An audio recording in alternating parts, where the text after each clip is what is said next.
right, it is Tuesday, October 4th, and it is about 12:05 Eastern. These times are in Central. I'm actually in Las Vegas, so I'm on the Pacific time. If you ever hear me get mixed up about what time it is or what time something happened, that's why. The algo that I'm looking at is a combination of the Trade and Perform algo, which was developed by Simon in the trade room. If you want to come trade with me, this is what you are seeing on the screen during the stream that Simon runs every day. He went out to lunch today, so I'm taking the opportunity just to share what I'm doing with this information. So all of the decisions I'm making in general, all the trades that I'm seeing are based on these signals. I want to make that super clear. The stars in here are just like the stars on mine. I'm actually taking this is on my desktop. I've taken this and then I've changed some of the colors, and I've added a couple extra things to make my process a little bit easier for me to follow. Now, keep in mind, I've been trading on this system for a little over a year, right? I've been watching this every day, and it doesn't take a year, but it takes some time to get used to when a signal fires and when you're actually looking for a trade and where to trade and what the patterns are and all that stuff just with these few signals, right? And I mean, here you only have to worry about, is there a star, is there a colored bar, or is there a triangle? And then everything else is just structural, such as where is support, where is resistance. You'll see in Simon's room he does a lot of drawing, where he'll, for instance, draw off the highs on the pivots, which are for him these little triangles, and then he'll also draw the volume profile into the lows and highs. So, for instance, like this, and then marking the point of control. Which try here? So that's how Simon runs his room, and it's done that way because it keeps things simple, and it lets anybody, even if you're brand new to the system, follow along pretty easily, right? What I found is that after learning this system and getting used to it, I would miss things and process them too slowly. This is primarily an issue of mine and not something that I hear a lot of people have trouble with. But for me, I have a little bit of ADD, and I'm easily distracted, and I need the information kind of like right in my face visually to react with confidence, right? So I took this system and changed it a little bit and added some additional signals whoops, here, let me just show you the one I'm looking at. So I'm looking at this, right? Now, these ones on the bottom, you don't have to worry about at all. These are just basically momentum indicators, right? And they're showing me where in the rotation we are. It's used to filter trades, and it's an idea that I used as a swing trader.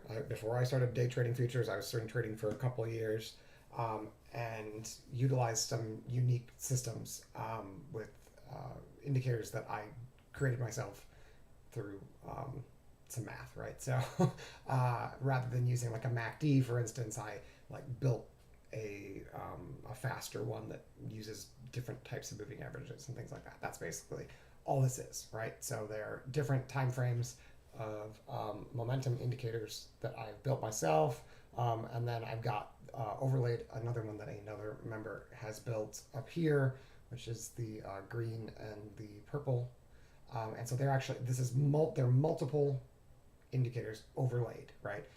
All I'm looking for here is confluence. So when everything is together, for instance, here, see how it all gets down to the bottom and all of the indicators are falling or at the lows. So that is the potential turn, right? Once that occurs, you can see here that's not the case, right? Some of them are at the highs, some of them are at the lows. And here it's beginning, but they're not, they haven't hit that first pivot yet. So you can guess that you're close, but the problem is when you haven't seen the turn yet and you get these drops, what tends to happen, especially to the short side, it sometimes does by literally one tick, but as soon as like the actual selling starts here, and then what they're going to do is they're going to come back up and re-offer this, right? And why? Well, that's just because that's how markets work. People buy until they have proof that they shouldn't be buying anymore. Once they get trapped up there, what you end up seeing is all of these flatlining and then an attempt to shift that fails. See that? That is the first sign that momentum is shifting. So that's why I use those, right? And I've actually built in my own signals using these so that I don't have to watch them so closely. But I do leave them on my screen because sometimes, oops, I forgot I've got some extra lines over here. I got to put this somewhere where I won't accidentally delete something I don't want to delete. In fact, I can just do this. I do keep it on here so that I can watch for other things like divergence. I really don't care for Sierra Chart's divergence detector, and it's almost impossible to use when you have more than one indicator overlaid. I have to rely on my eyes. So yeah, on the bottom indicator, that's the top indicator, right? On the bottom indicator, if anyone's curious, and like I said, you really don't have to watch this. They're built into the signals, right? If you're looking at my indicator, I've already got the signals built in. You're going to start seeing these diamonds show up as well as these diamonds, right? And then there's arrows. Here we go. This is the first attempt. Now remember, the first attempt is usually cleaned, right? So and then here's one on the other side. So on the other side here, I'll show you. Like I could literally hide this and be totally fine, but having it here is helpful. So what those arrows are telling me, is that we're making an attempt to pivot, or an attempt was made to pivot, right? And then return, and then same thing. So this kind of a thing, only this one only did the one line, so it didn't trigger, and that's why I have it on there visually, because sometimes, the whole thing doesn't trigger. Like see how this one, it's like they both get up there and then turn right around. Once they come back up, this here, that is the reoffer. So you can target there for that if you want. It's a scalp, right? It's just a concept that, like I said, I used to use to swing trade, because I used to look at these as individual days or 30-minute charts. And when I would see this, I would know that reliably I could get this retrace, this counter trend. This was the first time that I could counter trend trade. Is basically, so here, see these arrows? That's the first time I can start to counter trend trade. So if we were in a bear market, if this was a bearish day, this would be the first opportunity to start counter trend trading. That's what it's telling me. So this yellow one is a bearish one, and that's like I said, it's not an entry. You still need I need my entry to come from these signals. That's what I'm trying to say. All my actual trade entries are coming from Simon signals. I've added additional ideas to tell me where we are in the auction, right? Whether or not I should be looking primarily bullish, whether or not I should be looking primarily to counter trend trade, and then whether or not, and then to give me very, very clear indicators of when a trade could set up even before it happens. I've got these extra signals, right? And then like I said, I'm also watching down here so that I can see things like divergence. And an example of divergence would be like a lower low on price, but making a higher high like they did right here. See how this low, sorry, a higher low. So this low is higher than this low. Now the tricky thing is it's like, since you've actually got like 4 indicators overlapping here, and they're all on different like time frames and stuff like that, they're not always going to line up with your divergence. So for instance, the orange waves made a lower low, right? But the blue here made a higher low, and that one is quicker. So what that tells me is that when that blue one makes that higher low and price makes that lower low, if I want to scalp, I can. But the higher time frame one, the orange, that kind of gives me my direction based on whether or not it's falling or rising, and whether or not it's in confluence with the rest of the indicators. That one is not necessarily going to go show divergence if all I'm going to get is a scalp. When the orange one starts to show divergence, you've probably got a bit of a trend change. So for instance, here we had a higher high that showed up, right here, slightly higher high.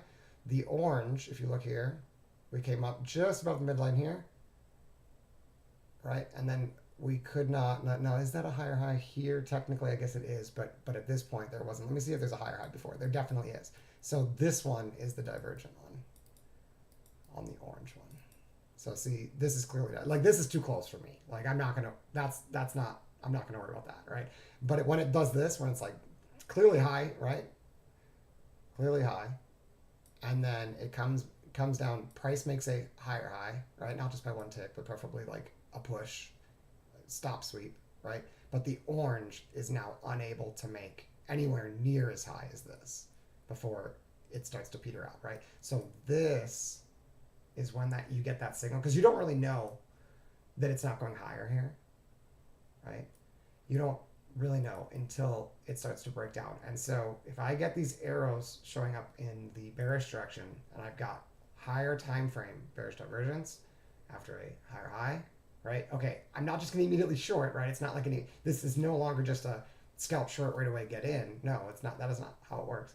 Instead, you need to wait for the setup, right? And so in this case, an example of a setup would be, you could draw the DVP to the high. So this is the high. Well, let's say this one, because I can't tell whether or not this broke it or not. But this one's clearly the primary wave up there. And then we can mark off the point of control, which is here. And so now aggressive algo signals of aggression to the short side that interact with that line, so here, are ideal. And then the other option would be, or actually that would be for a scalp. And then the bigger move would be an orange bar right there. That is the what do you want to call it? It's it becomes like the wall that sellers, like the let me think about how to describe this. So once you get this orange bar, and it happens up here when the point of control and all the volume of the up wave was at the high, you can see how they negotiated it here. They try to sweep behind. They give this quick sign of aggression, which is basically just like buyers getting trapped, right? But then the big one, that this can give you, this is a trade, right? That's a good trade. You get a good 20 points here, 30 points most of the time, right? Still a good trade, totally fine. The diamond helps for sure. Then when it comes back, so this one I actually took, but it didn't quite reach it, which was a mistake. I've gotten away with it because if you look here, there was also a point of control on the way back up that did interact with it. So it technically was valid, but because of the location of this, when it's right in the middle of all this chop and where all the volume is, see how this volume build here is the problem, right? It should expect that high volume areas like that get traded through easily. And so when you get short on this bar, it's gonna come back and see your stop a lot. Unfortunately, this one here printed mega quick, like in real time. I wasn't able to catch this. Now it did give you a chance to come back up, and I could have entered it there, but I was a little bit flustered, and I did not re-enter. I definitely should have. Simon did, but and I'm sure other people in the room did too. But I was just a little bit too slow. I'm better explaining this stuff than executing it. I'll be totally honest. When it's that fast, I get flustered often, right? It's just something I'm working on. Nobody's perfect, but when I think I've got a pretty good setup, and then it stops out and literally immediately comes back in, the right thing to do, if this is a valid trade signal, is to go ahead and take the trade again. It's just psychologically difficult to do if you care about staying on process, right? It's not that I didn't think it was going lower, I did, right? But I'm very strict with myself about when I can enter a trade. I need the signal to be valid, and that's why, like I said, with this, even though it was here too, it was definitely here too, right? I question myself when I can't see everything. I question myself, like, what if this is one of those situations where I get stops a lot of times. And so having these extra indicators can kind of show me, look, there's nothing to be worried about here, right? There's no sign of aggression to the upside, and like this guy could easily get trapped, and we should be good to go. But it happened so fast, like this was literally milliseconds, that I just didn't push the trigger, and by the time we were here, I had kind of already decided that I missed it, which was that's actually where the mistake is. It's hesitating here is actually okay as long as it really is because it goes so fast and because I took a stop that I just kind of wasn't prepared for. I should have been prepared to just come right back in, right? I should have had the forethought that hey, this is a good balanced setup, but if it traps if it goes higher and traps back in with another signal, I do need to be ready to get back in, and I just didn't have that mental process like in place. I was focused on evaluating whether or not I was right, rather than thinking about the fact that it doesn't matter if you're right or not. Actually, I mean it does when it comes to results, right? But what we should care about is not the results of a single trade. It should be the results over a string of trades. So to catch this short, you know, you either had to be mega fast here because there was a bond auction or something like that, and it just like it popped up and then it rolled right over, and so these two printed mega quick, right? So your choices were get short here, get stopped out, or have a little bit bigger stop because of the location, because you're literally right in the middle of this ATR channel that like you should expect to get traded back and forth until it actually gets momentum. And if you look here, there's clearly no momentum here, right? It's just trading back and forth. So you should be trading the edges. So it makes sense to skip this, right? But I took it because it was valid. And then when I got stopped and it rolled back in, like I said, I just kind of hesitated, wasn't sure if I really wanted to be in this trade or not. Didn't like the fact that this stopped and was stuck analyzing it rather than just looking at the screen and seeing like, look, it literally triggered again. I have to get in, right? So Simon reshorted right there as it came back in. And I just kind of watched it roll down. Now, the interesting thing is that it actually gave another opportunity here, right? And I've got this additional coloring here, the purple coloring, which is actually a sign of momentum. You can see it pink on the way up, right? So these pink on the way up indicates basically just momentum, right? Strength to the upside. It does not mean that we're going to continue up. You can see that it does occur near rotations down as well, right? It's not like you can just trade off of that information. But what I do want you to see is that when it's pink a lot, like just to make it not that scientific, but when it's just like pink, pink, pink, pink, pink, pink, pink, you probably don't want to be fighting that momentum. It's going to be really hard to roll that down. Whereas once the pink stops, see how there's like a prolonged down wave here, and then they turn around here, and there's no pink, right here. It doesn't mean you can't buy, right? If it's valid, it doesn't mean that this isn't bullish, but it means that this momentum that we had before is actually slowing down. And see how there's actually two different colors of pink? They basically mean the same thing, but it's two different degrees, right? This brighter pink has the potential to get exhausted. The lighter pink is usually a sign of building momentum. So the best case scenario if you're going to fight a trend is bright pink without any light pink, right? No building momentum, just exhaustion. And then seeing it go away with this specific signal where you have the arrow here. And it helps if you've been getting these arrows before. The more arrows like this you get, the more chance you actually will get a roll to the opposite side. The more chance your counter trend trades will start to work. You'll see that when you don't have any counter trend momentum, these are very rare, right?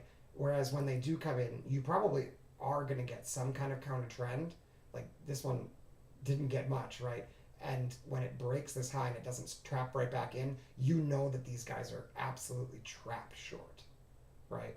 So what I want you to see though is that as we go higher, we get some black, but there's no new arrow, right? Get some black, no new arrow. There's still momentum here, right? We get the arrow right there. It's not a sell signal. It's a sign to start watching for shorts. Now price continues to go higher and there's no pink, right? Oh, they're not building momentum anymore. Price is just going up. Okay, well, there's another arrow. This is also a short signal. This one I will take, right? This one I will take. And we did in the room. And then, so it came down. You have to know it's a scalp. As I explained before, this is just a short-term momentum sign indicating an attempt and usually a failure by the team that's been working really hard for a long time. They've failed to continue uh, or to push with momentum. Their momentum is decreasing even though price is increasing. And so this second one, like I said, it's not a signal to short, but when it comes on a signal to short, especially if you've been getting them a lot and there's no pink anymore, or there's periods of no pink, especially during an up wave, yeah, you can counter trend trade that, but you don't get bearish until they actually establish below this, right? So notice we get another one, right? So that one's also tradable. This one almost stopped out, but it didn't. Okay, so this is another good counter trend trade, and you can now see that we're finally getting rotations. When I say rotations, what I mean is we're coming back to the opposite side of the channel, which is where price usually stays inside the channel when it's balanced. So for a long time, we couldn't get price back into the channel, making shorts really, really difficult, right? Once we pierce into the channel, the next bounce up does break the high, taking all of the liquidity. That then can roll down to the bottom of the channel pretty often, as long as you've been getting these signals, right? These orange bars are lined up. See that? They're sharing some range here. Those orange bars are aggressive sellers shifting momentum and absorbing buyers, right? When we get above them, the sellers are going to defend, right? Their stops generally can get hit, right? You can take their stops. It's not like they're unbeatable. But once that liquidity gets taken, you need to watch for rollovers, because just like this here on a shorter time frame, all of this selling takes a lot of power, right? And so therefore, it takes even more power to break through them. But there's a magnet that sits up here, basically, of liquidity that gets those algos, to those high frequency trading algos, to push the price back up there. And then you see that they defend again, right? And then we get this push back up there. Where does it go? Right above them. Well, this is where things start to matter now, right? We've gotten above them. Do they continue to defend? If they do, we're going to get rotational markets, right? If they don't, we're going to get trending market. So sellers defend that same area. I'm talking about this shaded area, which is identified by these orange bars, right? See how they defend the area? We're going to continue to get rotations, right? They defend the area. We're going to continue to get rotations. Look what the buyers start to do. The green is the inverse of the orange. They are trying to solidify support here, right? If they get below it, what do? They have to put in they have to fire another bullet, right? And every time they fire one of these, it takes energy, right? So now you have to look at what are they getting for that energy. Well, this one here didn't get much at all. Couldn't even break this. They came down, they defended it. It came up, it sucked up the liquidity by one tick, but there's clearly still liquidity up here, right? They come down, they try to defend it with another bullet. It immediately gets broken. This becomes a pivot, okay? So we can adjust this. This buyer getting stuffed right at the point of control of the up wave becomes a pivot, okay? So whoever controls, either if we go lower than this, sellers are control. If we get above this, buyers are control. So we get below it, right? They defend, right? They trap back in. This is a buy signal when they trap back in like this, just like this was a sell signal when they trapped back into this one, right? With it's the same exact algo, the green bar, and in this case, it's even got the diamond on top, indicating that it's like a stronger bullet, basically. That it's we got underneath the low, which is indicated by a green line here, and the red lines are the highs. That way I know very clearly, just by looking at this, whoops, can't seem to grab this. Just by looking at this one bar here, I can already tell that we've broken this low. I don't have to think about it. On Simon's, you have to either draw it, which is one way to do it, and then wait for it, and then when it does it, then erase it.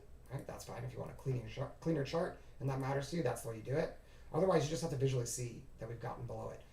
What I tend to do, because of my little bit of ADD, is I get stuck focusing on just this bar and completely ignore all of this and miss the trade, and then start trading off process because I missed it, right? And so while it was important for me to learn this first because it's simpler, once I figured out my tendency to miss those trades, and those are great trades, right? These are great trades here because they can continue quite a bit. But if you miss it, it's really frustrating And so instead, what I did was I said, look, this is on my desktop. I'm gonna add a line every time we get one of these little pivots. And then when we break it, I'm gonna have the line disappear by itself because that's what I'm doing. I'm drawing the lines anyway, so why don't I just have the computer draw them for me? Well, what that ends up doing, which is great for me, is that when the pivot is somewhere out of sight, like this, right, I can see that it's been broken here without shifting back, and I can catch those traps, right? So for me, that line, I know it's busy, right? I recognize that. This is a lot cleaner of a chart, and if you don't know what you're looking at, you need to start here. You need to learn this first, right? Because you might not have that tendency. You might not have any trouble like remembering that there was a low down here, or just marking it, and then knowing that's a trap entry. That's fine. I just hate missing valid trades, and focus so much on the current bar when I'm actually trading this that like I miss all of these pivots behind unless I'm analyzing it. When I'm analyzing it, and I'm like, oh, what's happening? I see it perfectly, right? Even with this one, I can see, okay, this is where all the liquidity is. It's got the little triangle here. This is where all the buy side or the sell side liquidity is, right down here. So I basically want to take trades if it's balance, I want to take trades in these zones, and then I just wait for it to happen, right? If you're in analysis mode, yes, but once you're trading, like if I'm like, okay, there's the signal, is it good? Like I need to be able to make a split second decision about what I'm going to do, and like for instance, this orange bar, right? Is it a trade signal or not? When I'm looking at this one, I might hesitate, even if it was a little bit higher, right? And be like, is it good enough? Like I don't know. Let's see. Did I actually break this? And then I'll start drawing this line now, and then it's like, oh, yep. Let's say it was right here, right? It's like, oh yeah, I broke it. So I know it didn't really, but let's say it did.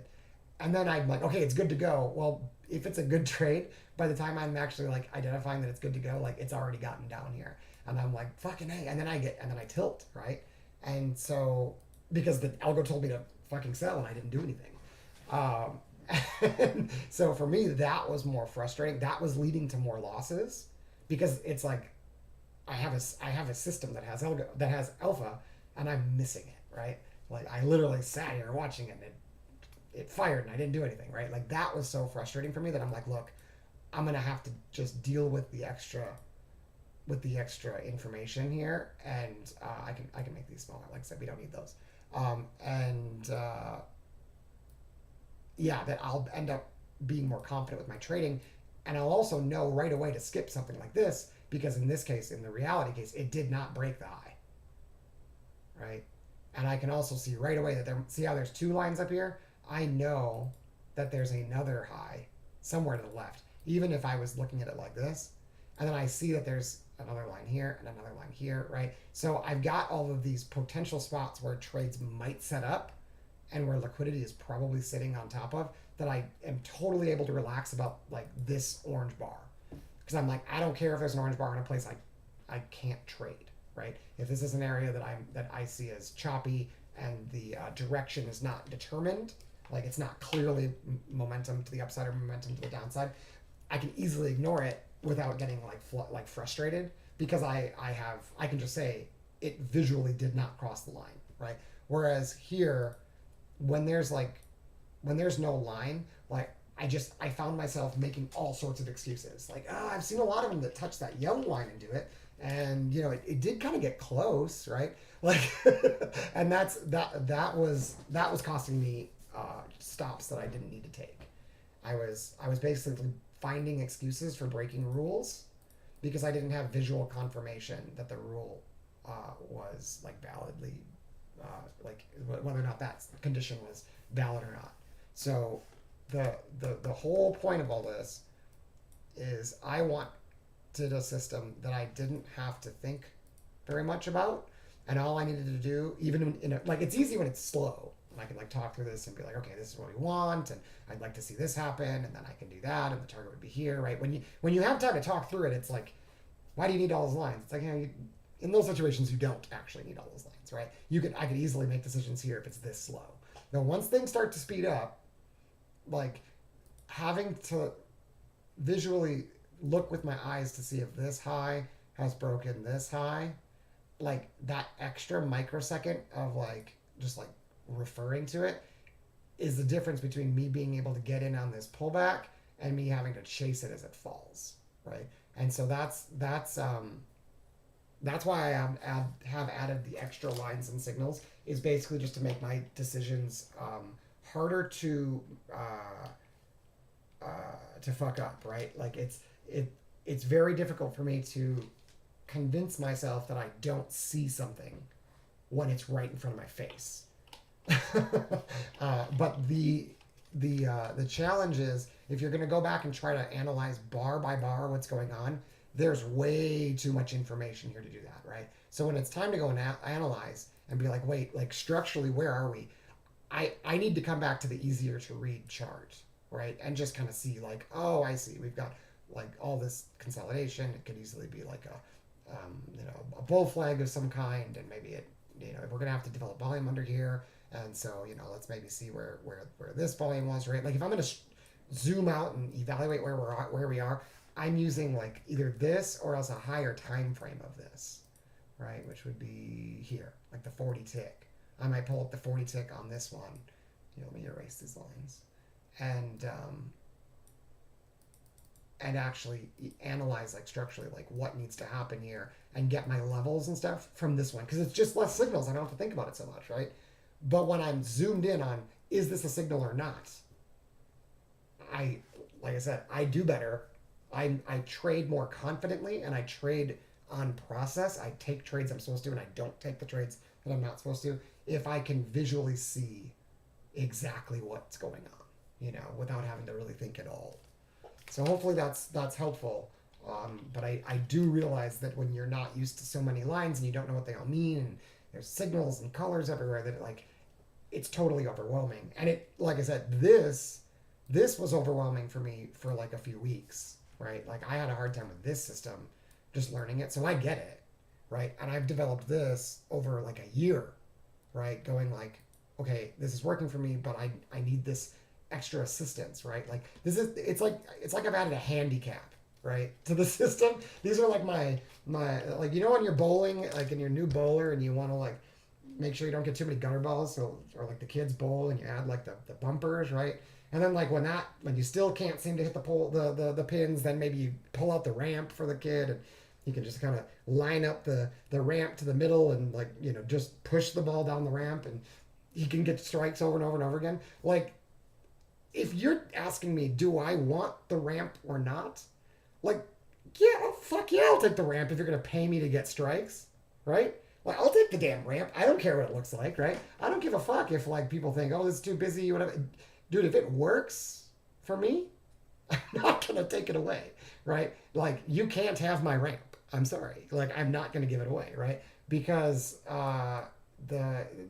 it's so much easier for me to hit strikes with the ramp and with the bumpers. And like I said, I don't care if there's people out there that can make the same decisions as me, looking at this information, and like all by themselves with their brains. They've got the ability to identify what my algo is identifying with their eyes, and they can make decisions and split decision time and make trade huge sides. Like, that's cool. Do it, right? Like, they should keep doing that, because they've got skills that I probably will never, or it would take me like years and years to develop. But if I can just have a ramp that I can literally just line up to the middle of the pins and just like wait for it to tell me when that happens, like, I'll take the ramp, right? No shame. Put the bumpers up, right? Because let's be honest, this game is not about showing off and posting on Twitter all your wins. I mean, maybe for some people it is, but like the status of trading is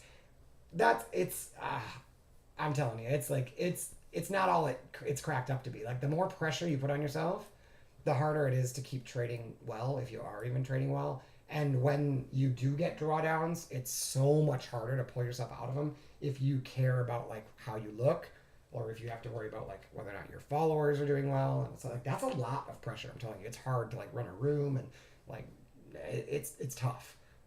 Just psychologically, you have to really be prepared for that.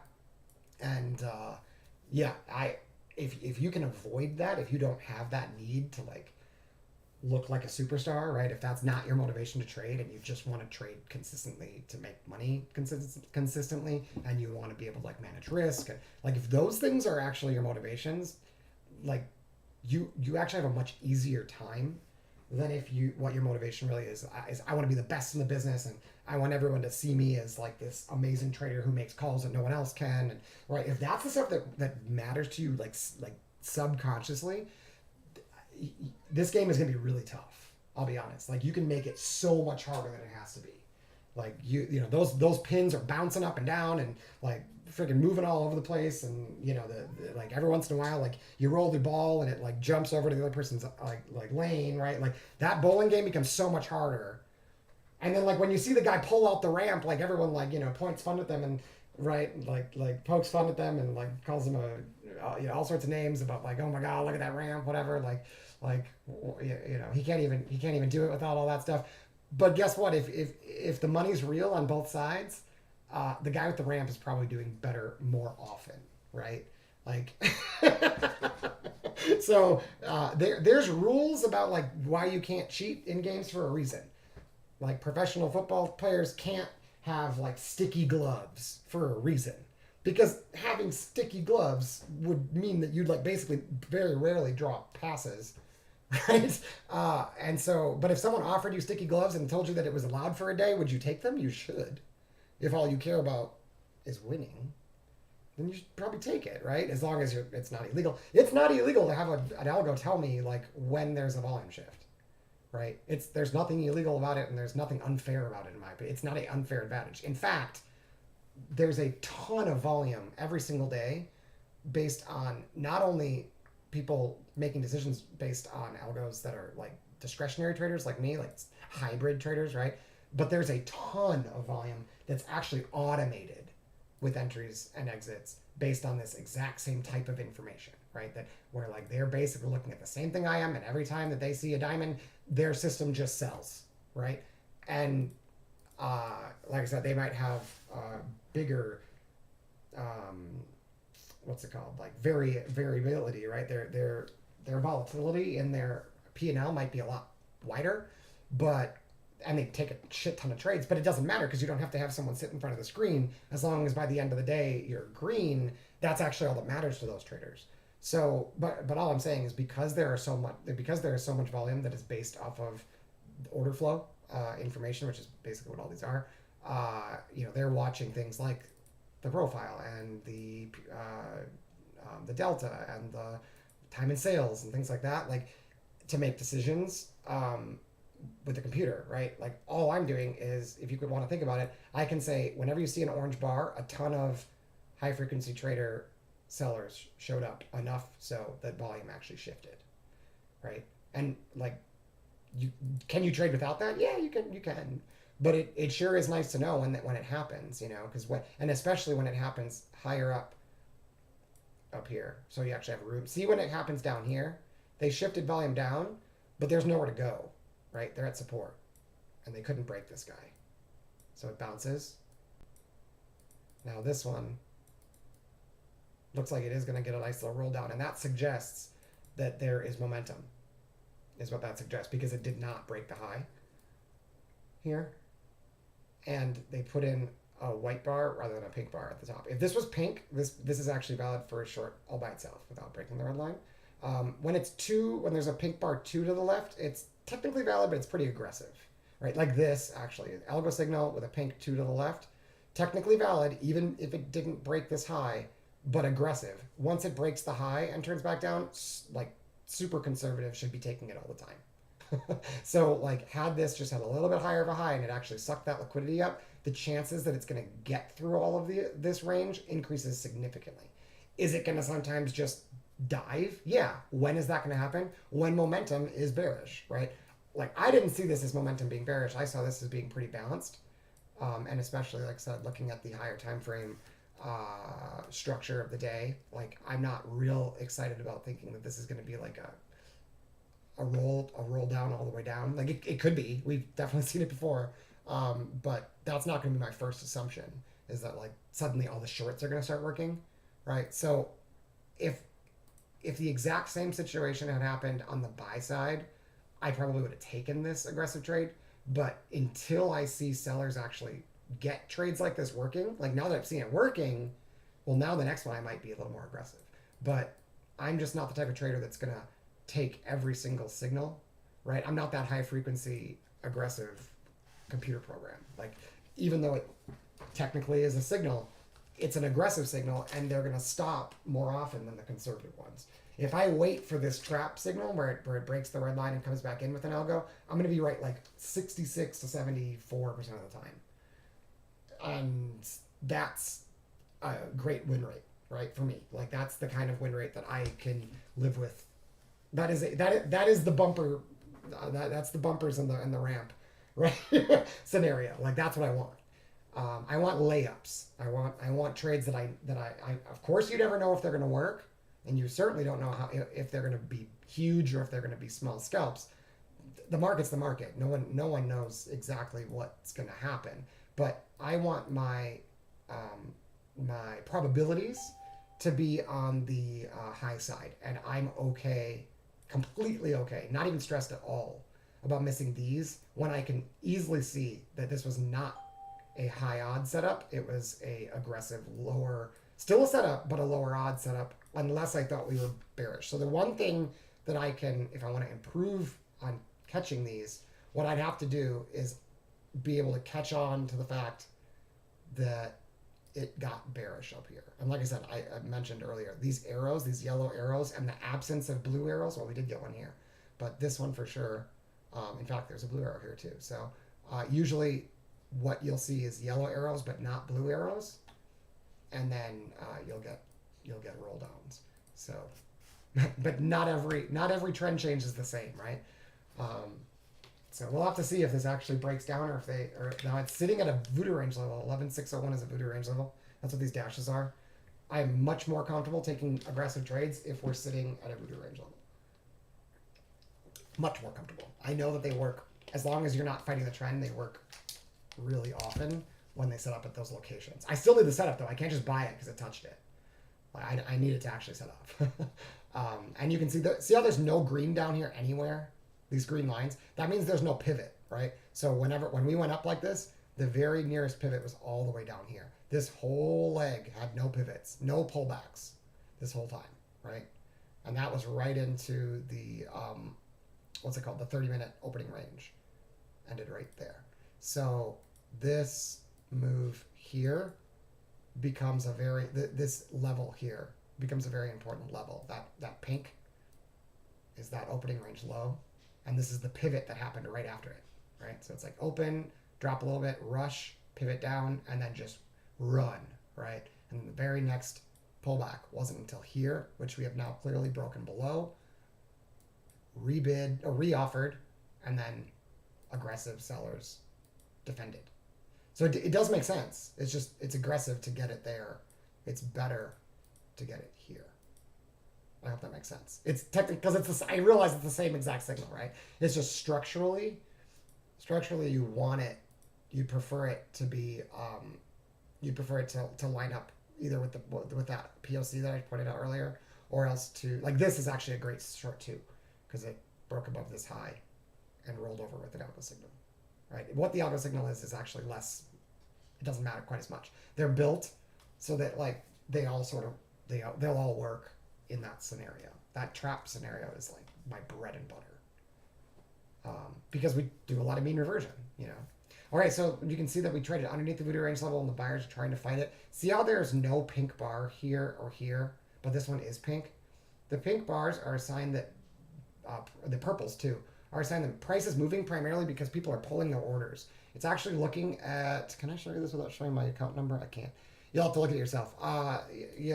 It's looking at the what's it called? The order book, right? And it's seeing that people are pulling their orders and prices like jumping up as people hit market buy. It's like jumping higher, right? That's what the pink bar is. The purple bar is exactly the opposite of that.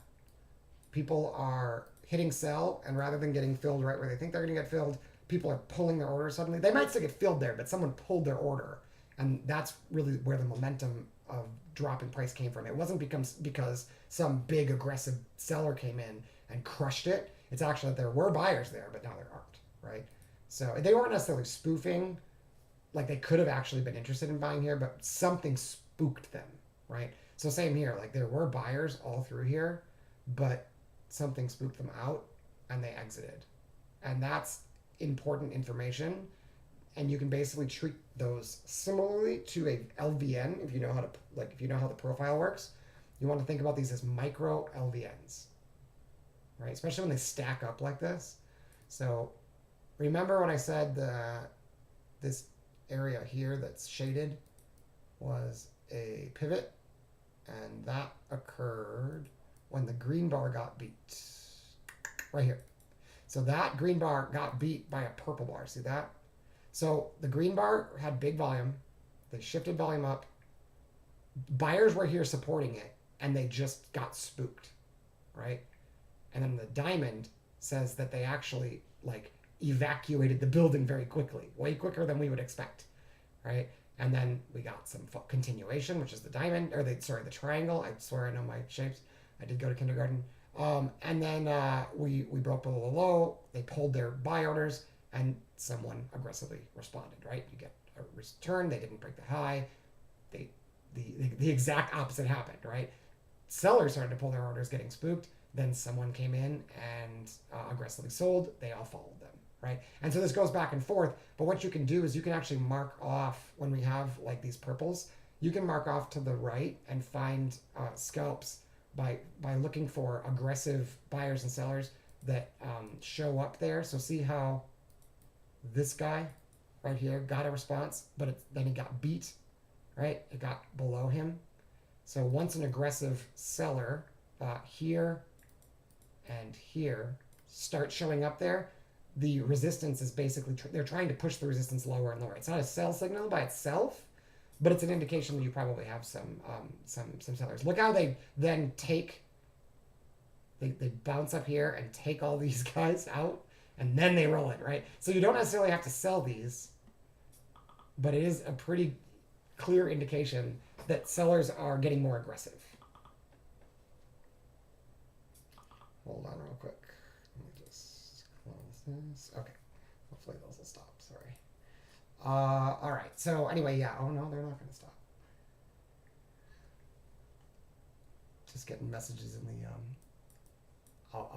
I swear I'm not purposely ignoring anybody. It's just it was in the middle of a thought. So I'll get back to you if you're messaging me on Slack. If you're in the room, you're always welcome to message DM me on Slack, by the way. I can't promise you I'll get back to you right away, but I will eventually answer you if you're in the room. If you're a member of the Trade and Perform room and you have a question about stuff you're working on, like I realize I have been doing this for longer than many people, and and so I know this algo pretty well enough that I've been able to take it and build on it to like suit myself and help other people do similar things. Because some people have the exact opposite problem as me. They find this too overwhelming. And so they're like, look, I don't need to know where every star is. Can you just make it a star when I'm supposed to get short or whatever? And like we do that too, right? Like if you want to, if you have the exact opposite problem where it's like I'm overwhelmed by all the signals and I can't like click the button because there's too much information. Like then you just need to get the algo on their desktop and change the parameters for the star so it only shows up when it's positioned correctly. So for instance, you wouldn't see this short because it's not positioned correctly, but you would see this one, right? So this star would just disappear.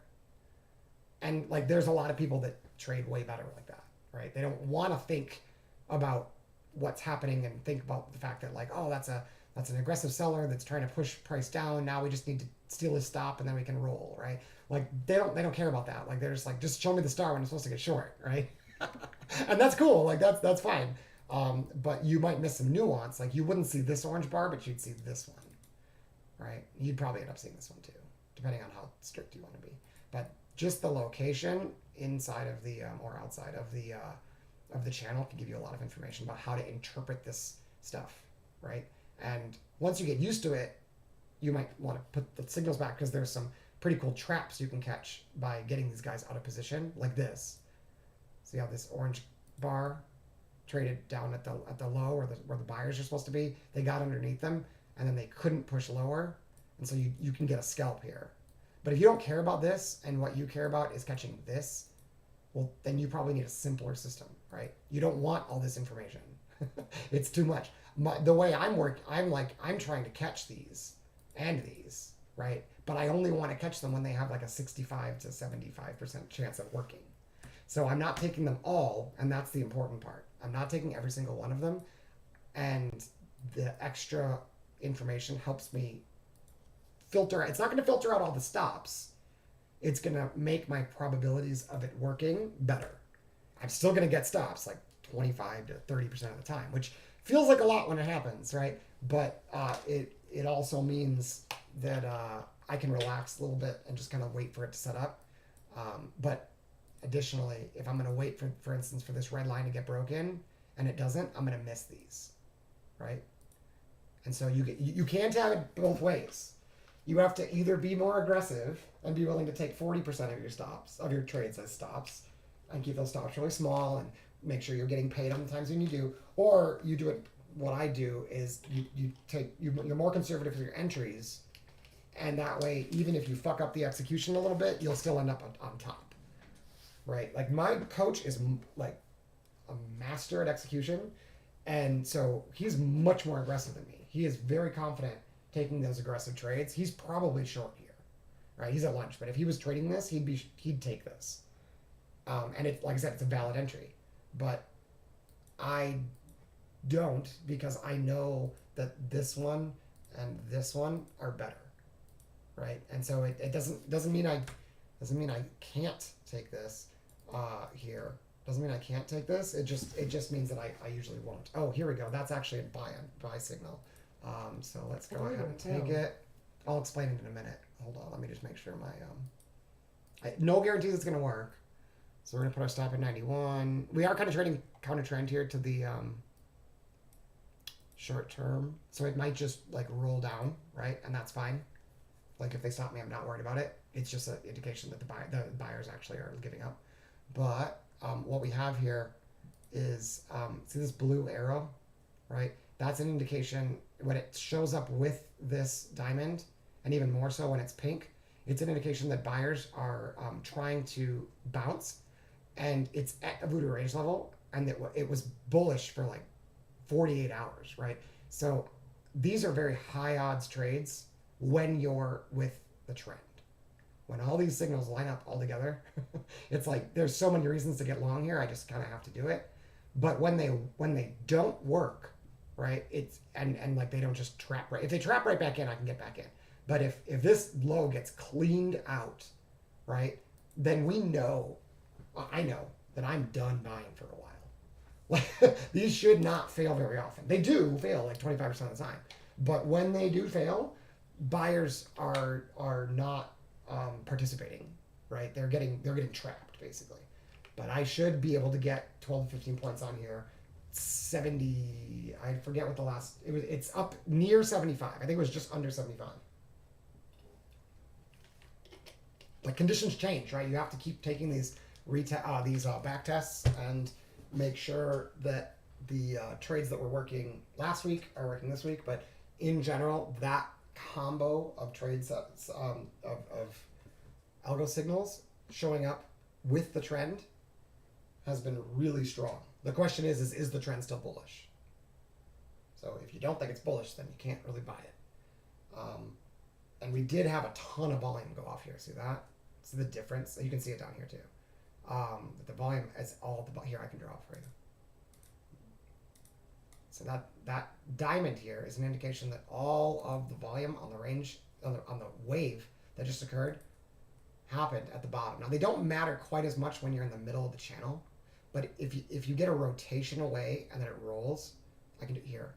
I'll show you. See how the POC, that pink line is at the top, right? So they're vulnerable. All the volume being at the top of that rotation makes it vulnerable for a roll down, right? All the volume at the lows makes this vulnerable for a scalp, for a move back up. Doesn't mean that the high is going to get broken. No, right? And that's where people get really confused. They're like, but I got a bullish signal. It's supposed to go higher. It's like, no. When I say it's like 72 or whatever it was % profitable, what I mean is it's going to make 15 points more often than it's going to lose 15 points. It does not mean that it's going to make a new high on the day, right? Does it often do that? Yeah, like you do. If you look back on the like, if we scroll back the last 2 or 3 trading days, we're gonna find this exact same bar, or maybe one that's green instead of pink. You're gonna find, but it's got the arrow, it's got the diamond, and even better if it's star, and even better if it's outlined in green, which means it's a trap seller at the bottom. You're gonna see this signal at the lows often, right? And if it's not the lows, oftentimes you'll go right underneath it and then pop back up. So like maybe 20% of the time that happens. And then you have to jump back in. And then 10% of the time they show up because buyers are trying desperately to hold a really important level and just fail. And they just straight up fail. And they could fail twice in a row then, right? And so you have to be really aware of like when that might happen. And this is exactly that kind of situation where that could happen because we have all this volume up here that got rejected, right? So am I confident that it's going to go all the way up? No. But am I confident that most of the time I'm going to get 15 points? Yeah, because usually I do. But they might not this time, right? Looks like I'm going to get stopped, but we'll see. I will come right back in if they bounce back in. I won't get stopped unless it actually goes under that low. So I'm still good right now, but that's not good though. That's not a good sign. We don't usually want to see them fight these bars. These bars are usually a sign of big aggression. So this is usually what happens when it stops. And if it stops, it's all good. I lose it. Okay, stop filled. So that's fine. So let's see if they bounce back up. If they don't, it's bearish, and I can gain some information. So let's see.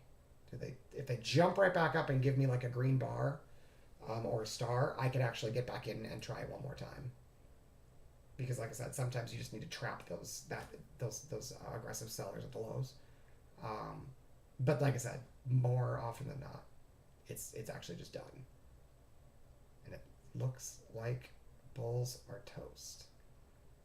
So that's interesting. Now it's funny though because on ES hasn't reached the voodoo range level yet. It's like 2 ticks above it. So maybe they will. Maybe they're waiting for ES, and then they're gonna race back up.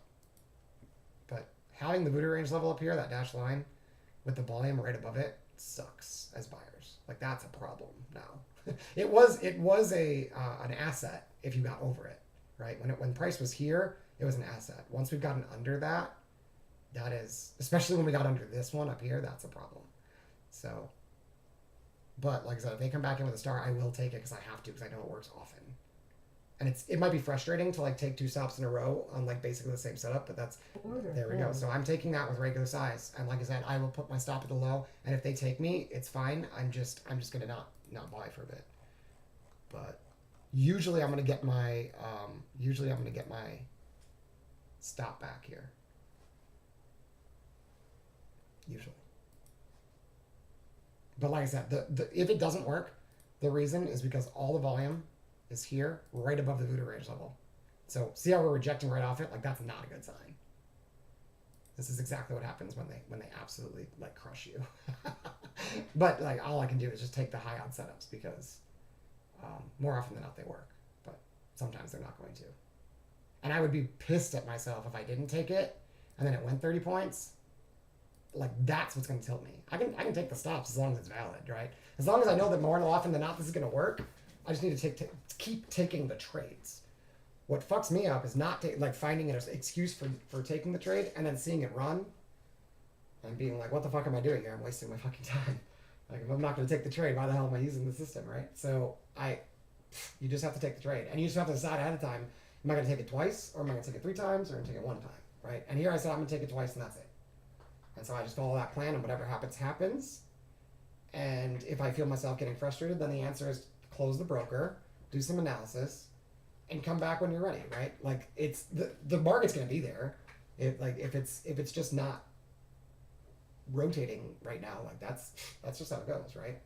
I did skip this one, which is the only, if you wanted to be a little more aggressive, you'd have 1 big win and then you'd give back 2 little pieces of it, so you might break even. That's the benefit of being an aggressive trader, is that yeah, you're gonna take these stops every single time, but you're gonna catch this move, right? Whereas when I'm not aggressive, I miss this one and then confidently take these 2 and then come out 2 stops down, and that's just life. You gotta accept that sometimes it's gonna stop, and sometimes that means it's gonna stop twice in a row. And as I mentioned, this is exactly the scenario where that tends to happen. Okay, they got me, so I'm not buying. I'm done, right? They got me twice. Even if they come back now, I can confidently say, I'm not saying it can't come back. I'm saying that for me to take this back again, I would have to be so confident that we're going to break this level, and I'm not, because I know that there's a significant amount of volume and there's a voodoo range level there. They should have been able to hold it. When they came back and tested it above and they failed, and they rejected, I technically could have gotten out of that trade early, but normally I'll just let the stop hit, because the times when it like tests it and breaks it, I get pissed, right? Because it's like, what the hell? So I just let the trade go, but that's just my style. That's how I've been taught, that you set the stop and you leave it there. And sometimes it works and sometimes it doesn't. The other warning I had here was we started to get purple background. See that? Purple, purple, purple, purple. That was a sign that sellers were getting momentum, so I might not have wanted to be quite as aggressive. It still wasn't really aggressive, but I might have just decided to like not buy early on and skipped this one. But like I said, this has been working with the trend very, very often. So it's just a question of whether or not we're actually in a bull trend, and that clearly was wrong. That we're not following that bull trend anymore. And what you're gonna if you keep buying dips, right? Even if you have a valid reason to do it, if you buy aggressively when we dip, you're gonna get stopped eventually, right? You just have to hope that that you're confident enough to buy them when they work, so that when you take that stop, that in the long run you end up coming up ahead.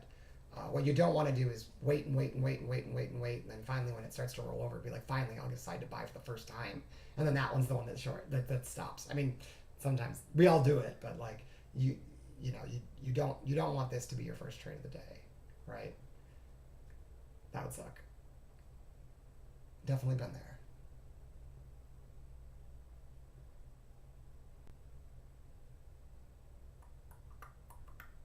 So how can we get into trade? Well, first of all, we can see that lots of purple in the background.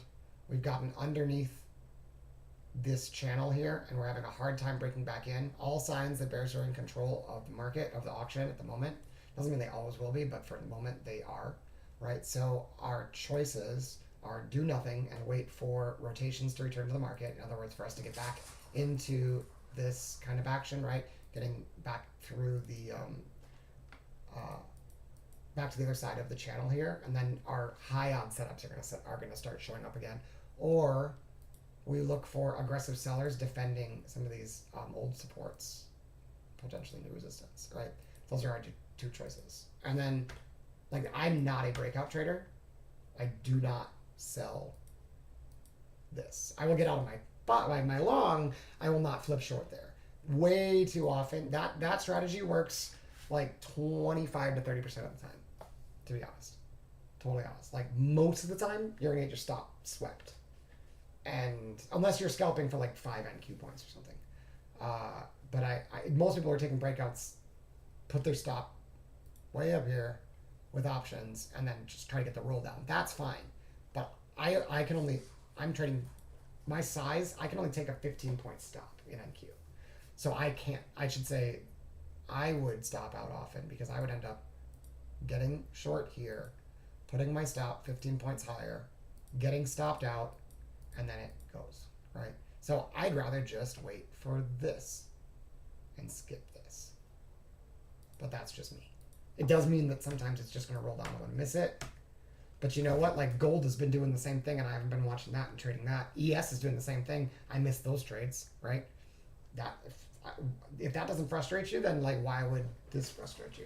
Unless it's because you feel like you're not taking trades that were valid, that you were, planning on taking. Well, that's a different story. But if it's just like, I wasn't planning on taking this trade because I didn't want to be this aggressive, and it rolled down without me, like, you followed your plan, dude. It's all good. Like, if that's the plan, even if you ended up taking stops, like, yeah, like your risk management, my risk management system turned on, and I'm certainly not going to be more aggressive if I'm taking stops where I know it should be working often.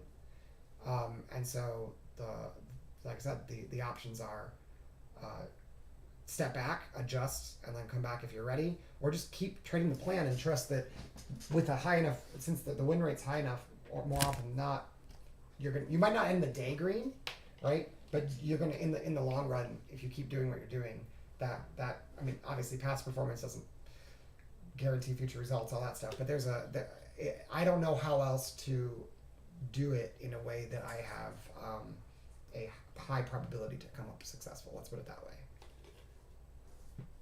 Oh, sorry, I missed this. I'm good, Hefe. How you doing? Took 2 stops, but that's all right. Took 2 stops trying to be a hero at my level when I got an aggressive sign. But that's, like I said, that is the game. You're gonna take stops. So now we wait.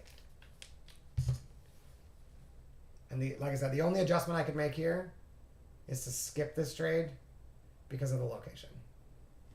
That's the only adjustment you could take.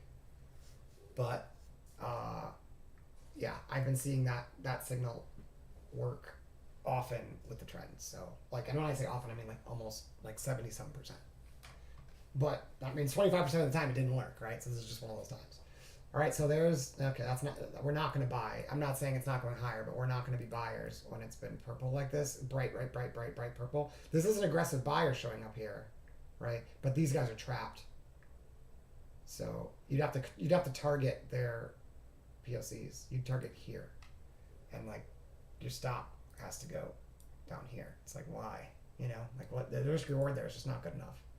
Not to mention you're trading against the trend. What I really want to see is pink bars up here that roll over to a star or an orange bar. So I could short it. That's better in this kind of scenario because you have all these trapped buyers up here.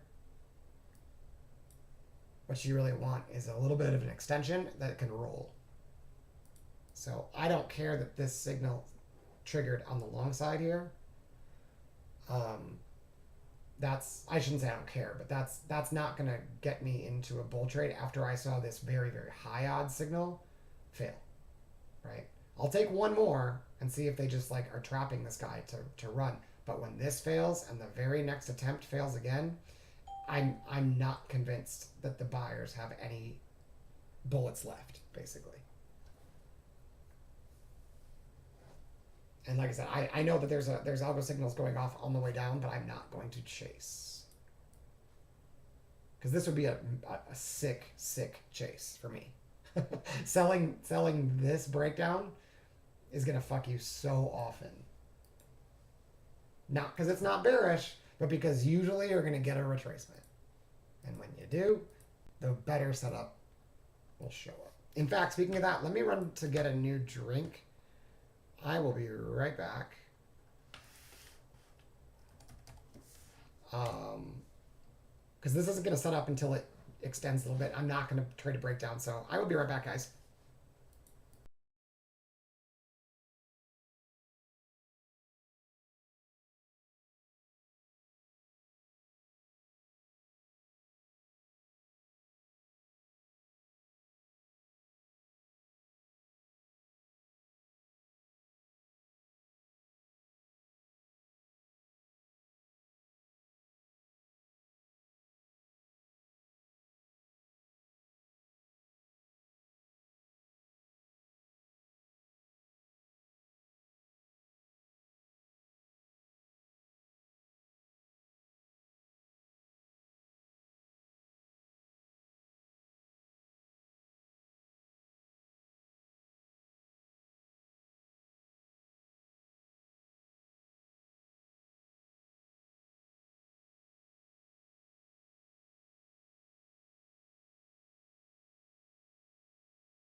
Alrighty, back. And again, I totally realize if you guys want to short this on the way down, that is super cool with me, right? You do you. My short was up here, right? That was my opportunity. I probably could have made an exception here, but I didn't, right? And I'm gonna take this pretty much every time, except like I said, I'll double check and see if perhaps the purple showing up here and the lower high with the orange bar might have been enough to avoid it. I'm gonna actually research that today, because if I can improve the win rate on the arrow with the diamond, or the arrow with the pink, and the arrow with the green, and the arrow with the orange, which like I said has been showing up a ton lately. If I can improve it further, if I can optimize that even further, that's great. But you don't want to overdo it, you know. But usually, if you've got a signal that's working, even like 65% of the time, you probably don't need to optimize any further. You just need to run it, you know. And like it's just a matter of conditions playing out. Like you just don't have a big enough sample size, right? But that is always the concern with back tests, is that you don't know what tomorrow is going to be like, and there's no guarantee that it's going to be like the last 2 weeks, you know.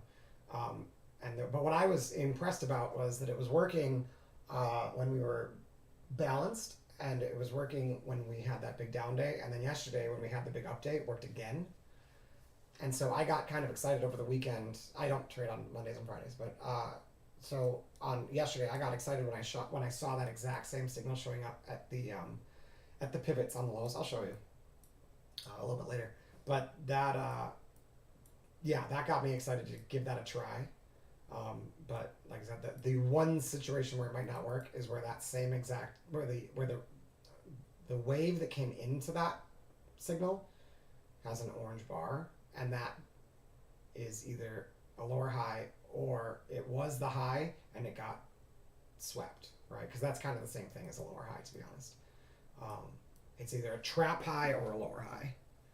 If that's the case, and I can, then that signal. If what I'm saying is, if that turns out to actually optimize it further, then that signal is gonna be like dynamite. So I'm totally cool with taking a stop there, and just for the information alone of learning that it might actually that I can, if I can filter out further, then that signal is gonna be wicked good.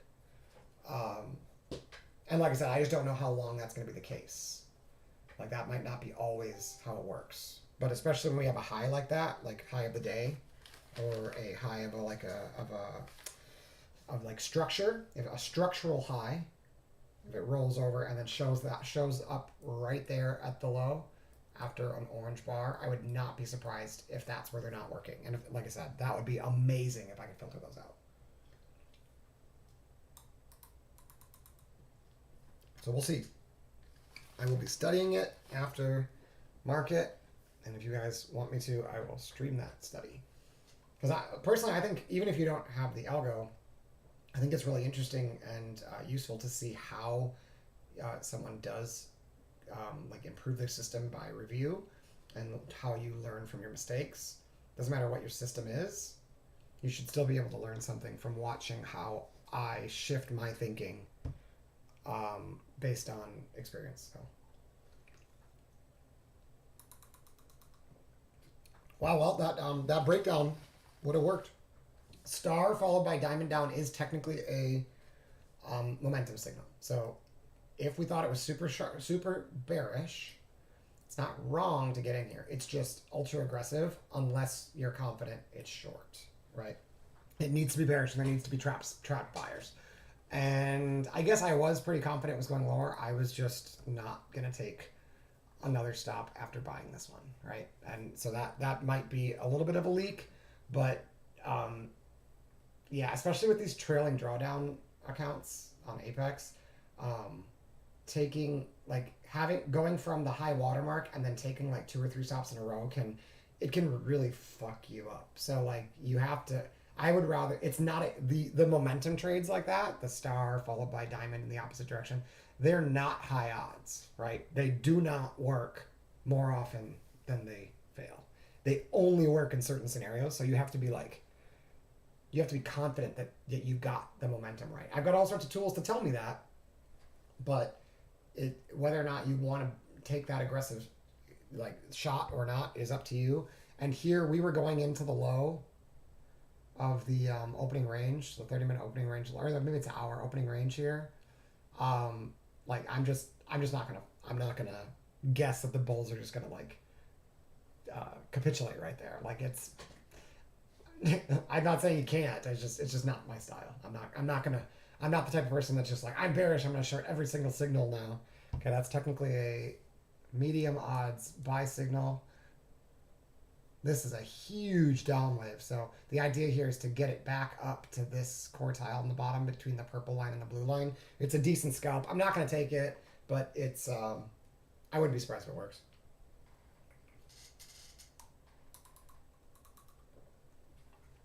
The pattern itself is purple bar followed by star. The green outline there on the star bar just indicates it's my own. You'll see it's not on Simon's. He hasn't.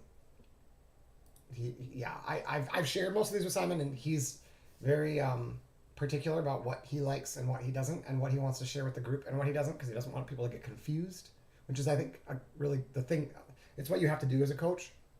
You don't want to keep introducing new things, even if they're working, because people just get confused and they want to learn one thing. And purple bar followed by star is a very, very, very consistent scalp setup. You can take it almost anywhere. It usually works, right? When you have this green bar, what it's telling me is that there are sellers down here at the bottom. See that?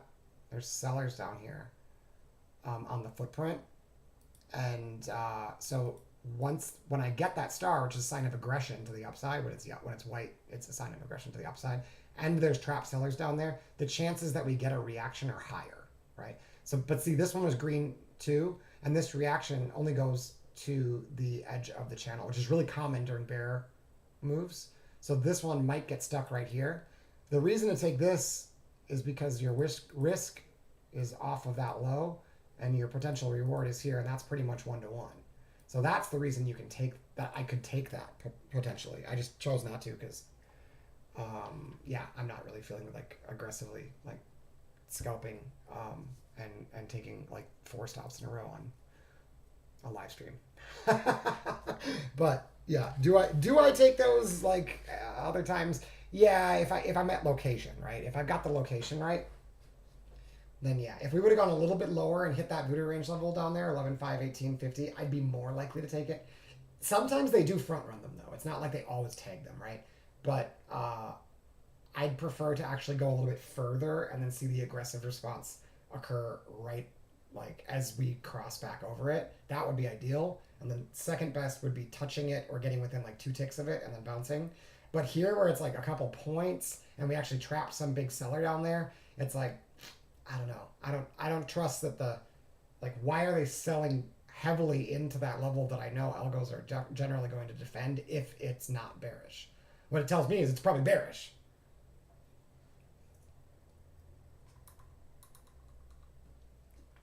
So I'm not even sure if we meet this channel. I don't know, right? Oh, and then the brown, like that like yellowish, like shitty color back there, that's overnight range, because overnight trading is usually pretty shitty. So I used a shitty color, but it is often considered fair pricing and can be traveled through quickly if you develop volume inside of it. It is often an area where you can get reactions though. So if we can develop volume up here and then retest it, that can actually be a good long, like a reversal opportunity. But the problem is if they defend this, if they defend here, we could actually go and fill that gap really quite easily, right? That overnight range is going to be easy to trade through. So the shorts that set up here are going to be stronger opportunities to like hold runners. But if buyers can develop above, and then the pullback could be a good long if you're not like just scalping, but you're looking for like an opportunity to like jump on for like a higher, like a 30-minute trade or whatever. Most of my trades are over in like a minute or two.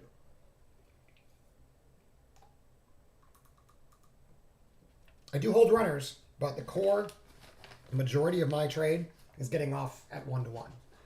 I want 15 points. Sometimes I'll take 12, Depends on the situation, and I'm not going to risk more than 15 points. So here they come up to that overnight high.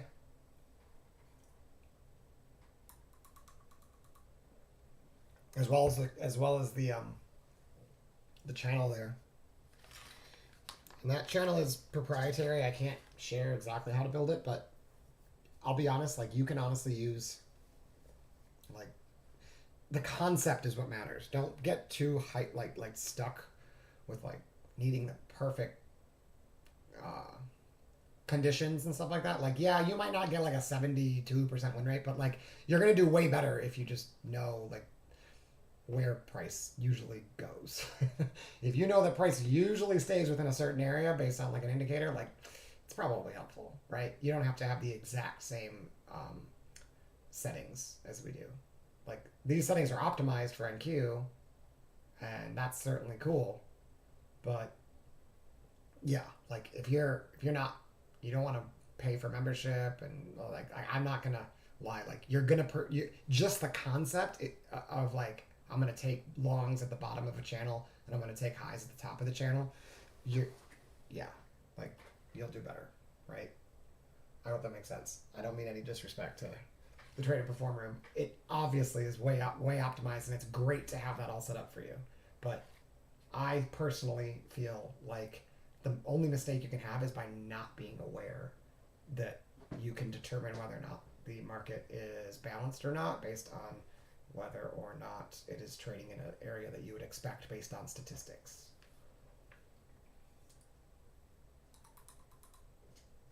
And like this isn't a new idea. Like there's many ways to measure that, right? There's plenty of indicators out there that will tell you what a typical move is, or what a typical like volatility is on a shorter time frame. And I'll be honest, anything that works on a higher time frame, try it on the smaller time frame, and you'll probably find it might not work as often, but conceptually it can help you filter out some trades that you really shouldn't be taking. Now, if we can get up to that high, right? This is actually really good. So the purple bar star worked beautifully, and you can see that shows up on his too, right? Purple bar star, easy game. If you want to be an aggressive trader and trade counter trend, that's where you do it, right? But since it didn't reject here, what I want now is a short setup up here. Otherwise, I want a long setup down here. Those are my choices now.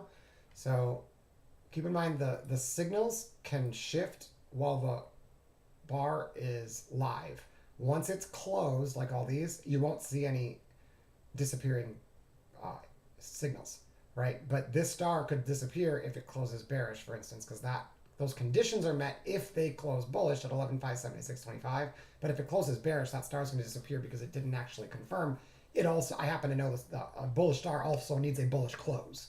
So until the bar is closed, we don't actually have a signal. All it's doing is alerting us that the conditions for a star would be met if we trade 11,576.25 before 11,558. That's why it's showing up now. But it will disappear if we close it bearish. But once we close bearish, if there's a signal here, like it'll be orange, it's never going to go away. The orange bar in the middle here, if it does close bearish, let's take a look and see where the volume is. Ooh, I'm a little late on this. This is a huge bar.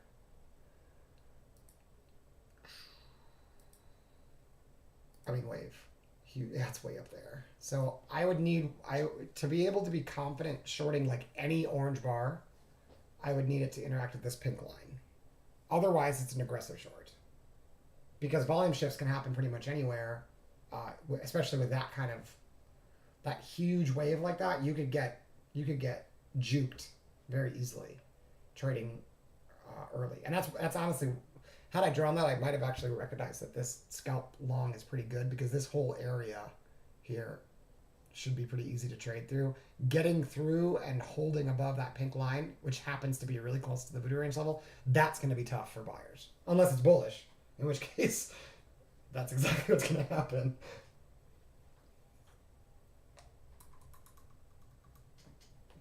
But my guess is that this guy who got trapped, since I know this is such a consistent winner if you just buy these bars, that guy got trapped, they're probably going to reject out of there.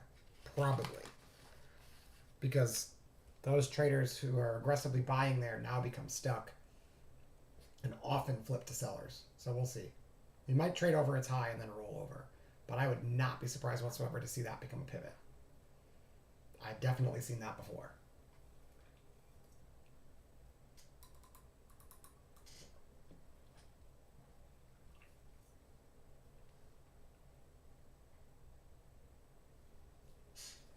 So we're trading that back through that momentum signal here. The star followed by the diamond going the other direction.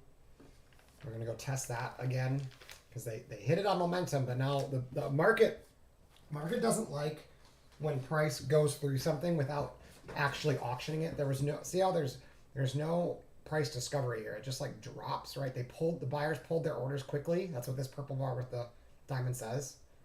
And then they continued to pull their orders, and then they like capitulated here and then pulled their orders some more, right? Markets don't like when that happens. They want to know if sellers would defend this even if the market came back to test it. So usually what you'll see is market comes back to test it. It doesn't have to happen right away like this, but eventually you're going to see those shifts get like become like these little traps here where they trap this guy long and then sweep underneath. They're usually going to retrace these, and this can become excess on the higher time frame if it just like shoots higher. That's exactly what a like a V bottom usually looks like on this tiny time frame. Is it's like boom and then goes right through it, backs in and then runs, and what you'll end up seeing is basically a tiny little head and shoulders. Right? That's what you end up getting when that happens, and that does happen. I'm not saying it's gonna happen, but it. What'd I do? I hit something. Hold on.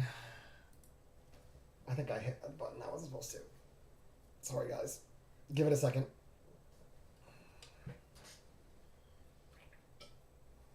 There we go. Let me just save it real quick. I hate when I do that. Just hit the wrong button and it gets stuck. Oops. There. All right. So notice how we are pivoting at that. Here, I'll mark this off again. So this is the zone I expected to pivot. They're trying. Sellers, I'm trying to be clear here. Sellers are trying to defend this, right? And the buyers down here, you can see they got one candle of or one bar of continuation. This triangle is a sign of continuation buying. They got one bar of continuation buying, and then sellers pulled their orders as we got back into the midpoint of this channel. Note how the channel is now flattened out, right? And notice how the purple disappeared here. And we haven't seen purple since then. So there's a chance that this just rips, but there's also a quite high chance that we balance down here. And if we can develop what I call developing volume, right? So if we develop volume down here, it's actually bearish. So rejecting here even short term can be problematic for buyers, because even though we might not like crush to the downside, it's basically accepting that these guys are all stuck.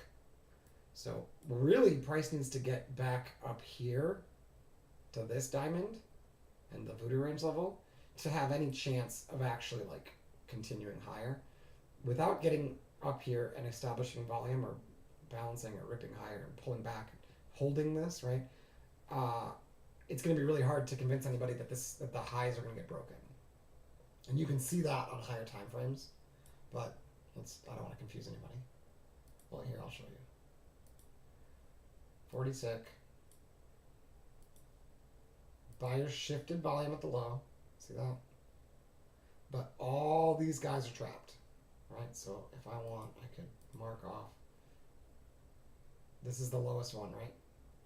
So he's an aggressive buyer buying off the bottom of the channel, gets immediately stuffed, and they take him out, right? So now all of these guys up here are trapped.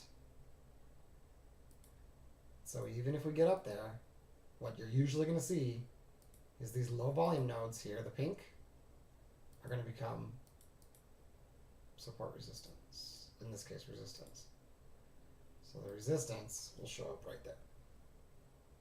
And like I say, it's easier to see on this one because there's not as many signals when you're doing that kind of analysis for finding levels. Way easier with less signals, right? But I can now mark that and be like, okay, 11,600 is basically where I'd want to start looking. Well, I already had a level there, right? 11,601 is a Voodoo range level. I already knew that. So, and I could see it because of my signals. I know that this becomes a pivot. And you can see that that pivot had no signal here. Here. So it had a pink bar and a star, but there's no diamond because he doesn't have that signal, and there's no little blue arrow because he doesn't have that signal, right? This pink bar star by itself is not necessarily an entry, so Simon would not have gotten long here. I had that extra information that got me long there, and in this case, it was wrong, right? And I'm thinking the reason is actually because of this. That orange bar up there being below this high and still getting this kind of a rush, I think makes this guy really weak. So I'm going to investigate that when the market closes. And if I'm right, what I might actually be able to get is not only to not buy this, but I may actually be able to develop another signal to get short off of this level right there. Right? Or it tells me to short this. Now I need a pink bar here for that to be valid. Otherwise I need to break a red line, but you can see there's no red lines here, right? There's no power bars. There's no pivots. None of these guys created a power bar. And what does that mean? It means that this area can get traded through very easily. It should. But it also means that my traps, like all the liquidity, it's going to be really hard to get a short signal to work here. Because there's no power bars to work off of. See, if I get all the way up, see all this? Short signals up here are going to be easier to roll, to get that extension down. If we test up there, collect liquidity and roll above some of these, and then they defend it, I can confidently sell it because it's gonna roll a lot. Sell signals here with no red lines, no true pivots, just a big wave down. These sometimes they will work, but not 70% of the time. Right? I'm not saying it's not bearish. It does come out bearish, but I'm not going to just trust that a seller coming in here. This again, the star is an aggressive seller, and I'm not going to trust that aggressive seller is going to get any follow through when there's no liquidity here. I need them to get above a pivot and roll over before I can be ultra confident that they're actually done buying. Otherwise, what I need to happen is to come back to a level that I've established as having trapped buyers, like this, right? And then see it roll over with an aggressive seller there. If I get that signal, I will short it. I'm not going to aggressively short these, even though it might reject. That aggressive seller could be successful, right? But I don't have metrics on that. So if I take that short and it stops, I'm not trading the system, right? Even though there's a signal there, there's no pattern here. I don't have a pink bar here, like I had a purple bar here. The pink is the opposite. I did not have one right here. These two are white, right? So they're trying to trap these guys with that bar. If I got a pink bar or a purple bar, and then room to the next one, see this area right here can get retraced very easily. Well, here they're trading right into this LVN. See that? So here, I'll show you this way. The pink bars and purple bars become low volume nodes. We have purple up here. Whoops. Try this again. We have purple up here and pink down here. Notice how they butt up against each other? That means we're going to have to get out of this area before we get any extension. It means the trades in here are going to be choppy, and that you can't trust that aggression actually means continuation. Aggression in this case could just be people trying to protect their stops up here. Right? It could also be people repositioning and getting short because or getting out of longs because they held this whole time. Like this whole area is just going to be a balance zone because you've got two LVNs, micro LVNs, butting up against each other, and all the volume's actually up here. We can see it by doing this. All the volume is in this zone. So you've got the volume above. We've established volume below it, and now we've got these two LVNs here, this one and this one, right? Butting up against each other. I hope you see that. Again, I don't need to draw all this because I just see it in the algo. It's pink and purple bars, right? I know not to trade into the opposite bar. If I'm bullish, I don't expect them to break these purple bars. Once we've gotten over a purple bar, especially where the volume is in that purple bar, you can usually travel to the next purple bar. If you do start squeezing through purple bars, it's a sign of momentum.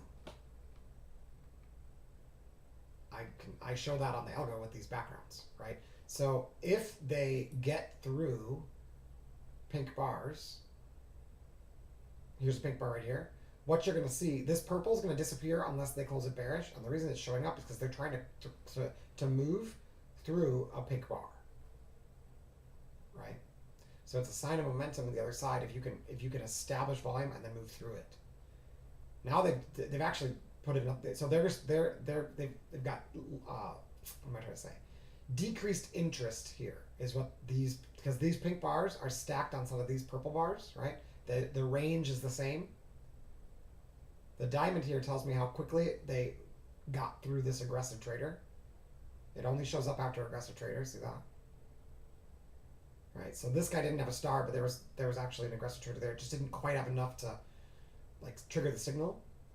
But these show up after aggressive traders, and when it goes in the opposite direction, and it's showing that they quickly ripped through the volume here of that bar with the aggressive trader. So this trader got short or sold, and immediately they rejected that, right? That's what the diamonds say. So oftentimes they will be pivots, but it's not always the very first time. Sometimes it's the second, and then other times it comes up and rejects off of it on the other side. If you're going against the grain, against the trend, that's how those tend to work. So like here, this one, right, worked right away as a sell. But if we came up and rejected, that would also be a valid signal because they're holding that spot. Same with this. Buying, if we got up to it and rejected, with aggression, valid. If we get above it, come back and bounce off of it with a signal, like a green bar or star, valid, right? The tricky part is you've got so many signals that you might think that this is a sell because it's a diamond, and we came up and rejected it with an aggressive bar. In my opinion, I need a pink bar here for that to work, and I need to not be trading into pink bars. And I know that's a little bit confusing. It does take a little bit of time, but that's how to optimize some of these, is thinking about what the auction looked like when it was moving, most recently when it was moving through the area that you're trying to get the market to move through. Right? What did the auction look like? The most recent time.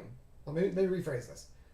Well, imagine you're taking a trade, right? Think about what you need the market to do to hit your target. Now look to the left and see what the market did the last time it moved through that range. It's all the signals that you want are right there, right? It's just a matter of interpreting them. And like I said, you can do this with the footprint. It just takes practice, or you can teach the algo to do it. But that is a huge part of my edge, is looking to the left, seeing what happened the last time they traded through here, identifying that this area was difficult for buyers to hold, right? And that they passed through it because buyers actually ended up pulling their orders. That's what those purple bars mean. For 2 bars, and so in this case, that's like 20 points almost of like order pulling. 15, let's say. A little more than 15. No, it is 20. 20 points of order pulling, right? And so when they return to that, should I expect that they just rip right through this? Not usually. You need a hell of a lot of momentum. So even if you said, I want to buy every pink bar with a diamond because I know that that's a sign of aggression, if you're going to make rules for when not to do it, don't do it when you're trying to trade through a range that showed like a lack of interest the time previous when you tried to hold it, right? Like this is a problem for buyers. It doesn't mean they can't get through it. It means they're probably going to have to negotiate with sellers, trap somebody, and then run. It doesn't mean it has to be bearish, right? You can get through LVNs. All it is just a micro LVN. That's all it is. That's all it is. See, purple, oops, LVN, purple, LVN, purple, LVN, right? Purple, LVN. It's just on a micro time frame. They're going to line up more often than not. So knowing where the areas of disinterest were recently will, and actually they work actually for a lot longer than you think, will help you tremendously with finding location, particularly locations not to trade, because you should not expect the market to easily work through them. And then when you do sit, see this one, stacked three in a row, they move through it like butter, right? That is a sign of momentum. That is a problem for buyers when they can rip through this with no problem, right? So if you want a way to not buy this, or if I want a way to not buy this, it should be looking to the left and saying, well, what would I have to work through to get this to work? And what happened the last time they worked through it? Well, sellers easily crushed this. And when buyers tried to do it, it was all pick bars. Guess what? Buyers are probably going to have a hard time rushing that, right? And this orange bar indicates an aggressive push, an absorption of buyers, and a volume shift in this case. And so they got all the way up here with like 0 buyers and then shifted volume to the downside and ran through that whole area and never had to come back to it. These guys are utterly trapped, right? All of this range is fucked most of the time, right? Are they going to get a chance to get out? Like, it's all going to depend on what happens down here. But for the time being, when that happens, they are in big trouble. Now, the exact same thing can happen down here, right? They can rush through this, retest it, and run. But then what you're probably going to get is a rotational market inside of these two LVNs, between this and this, right? And this one is even more so because it's got a purple one right on top of a pink one. So that one, like I said before, is actually big. That LVN here, it actually goes all the way up to here. This whole area is an LVN. See that? It's got a little bit of momentum in here, but that's all from over here. That they got these guys, aggressive traders, pushed and then gave up, right? And then they came back in. Sellers gave up as they approached it, and then sellers gave up again. So the question is where's volume going to develop? Is it going to develop up here, or is it going to develop down here? Because whichever side gets the volume is probably winning this whole area. It's a big payout, right? It's a big range. In other words, if we get higher than this, like we have now, and we hold it, all of these guys are trapped. If we get lower and hold it, all these guys are trapped, right? Like, so you have to, it does mean you have to be a little patient in this area. You don't want to be just following aggressive traders anywhere. But if I can get this guy to, if I can get them to reject here, and they show some aggression, we can probably travel through it more easily. But what I prefer is actually to see them bounce off of it from one side or another. What would be perfect is for them to get in and reject. That would be perfect. Because otherwise, we might go through it easily, find a buyer, through it easily. Right? So you'd have to be ready to reverse in that situation. But if you want to draw it, it's just where you've got stacks of purple and pink bars. And then we just wait and see what happens above and below it. So we'll see. We need two things. We need to establish volume on one side or the other, and we need to defend that zone. Right? That's what we need to see.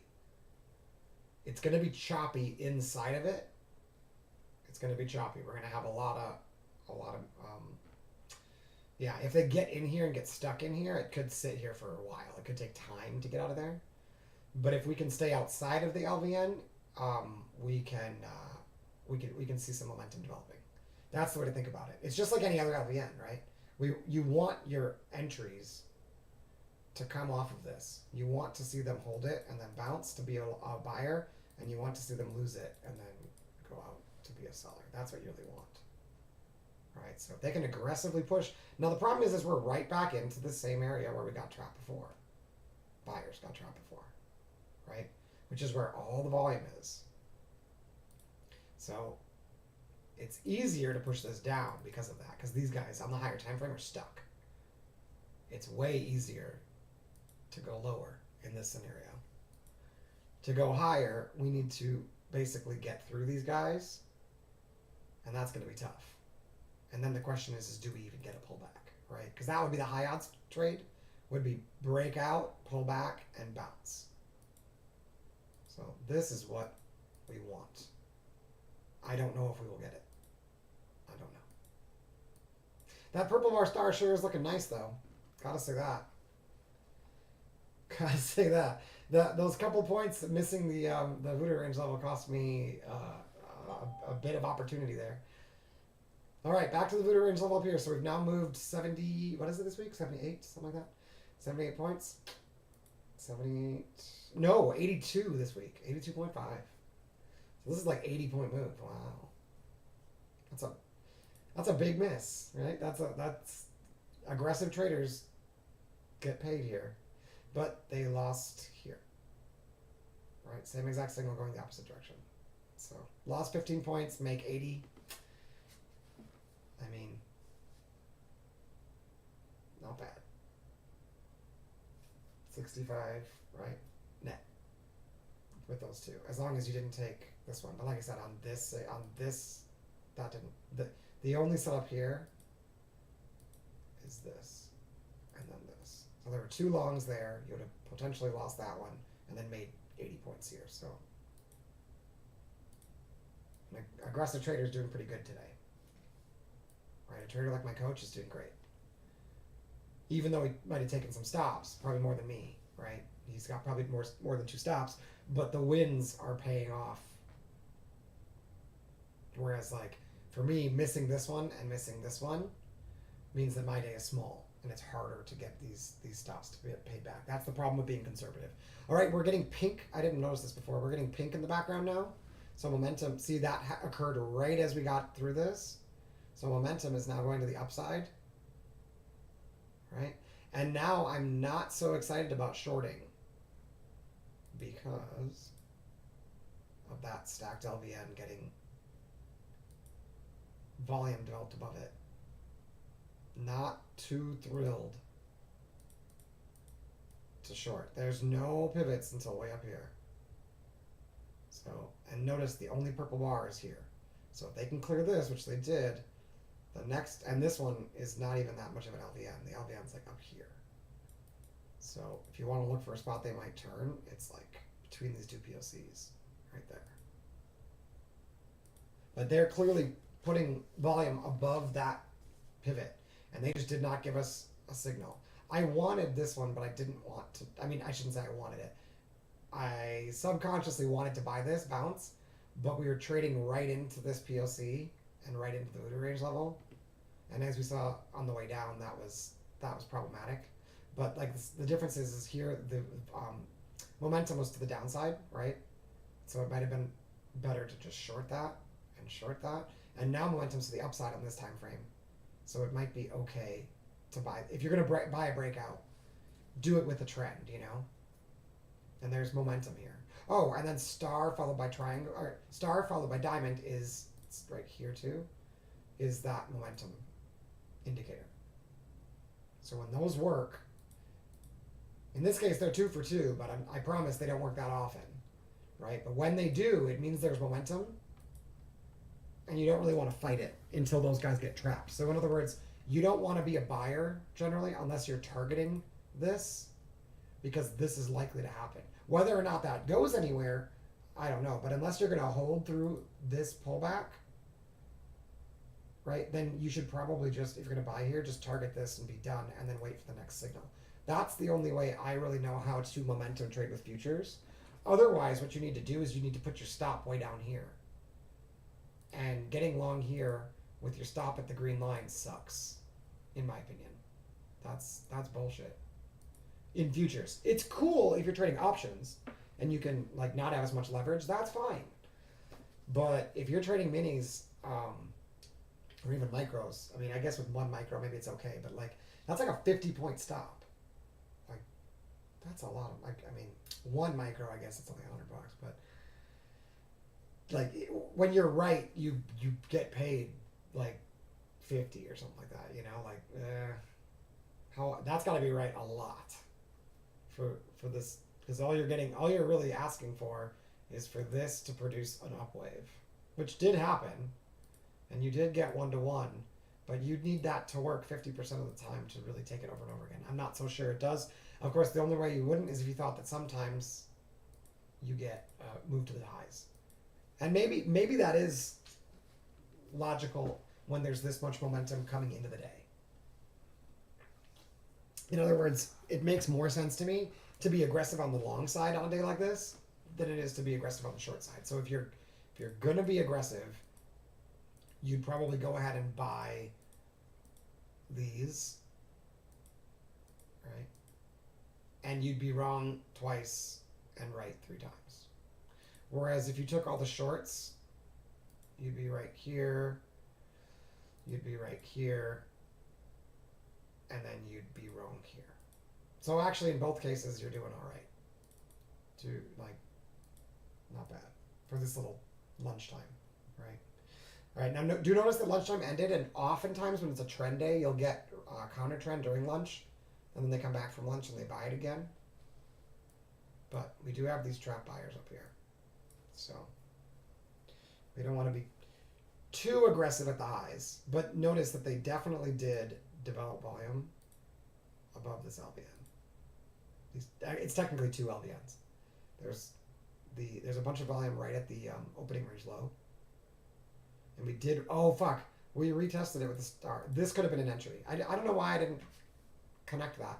That was actually a decent entry. Whoops! I must have been distracted. I mean,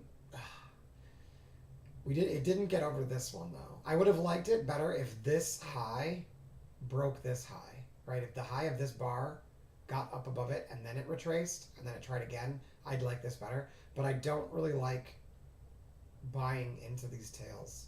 It's usually, especially when you have another one up here, you're usually going to get a pullback here.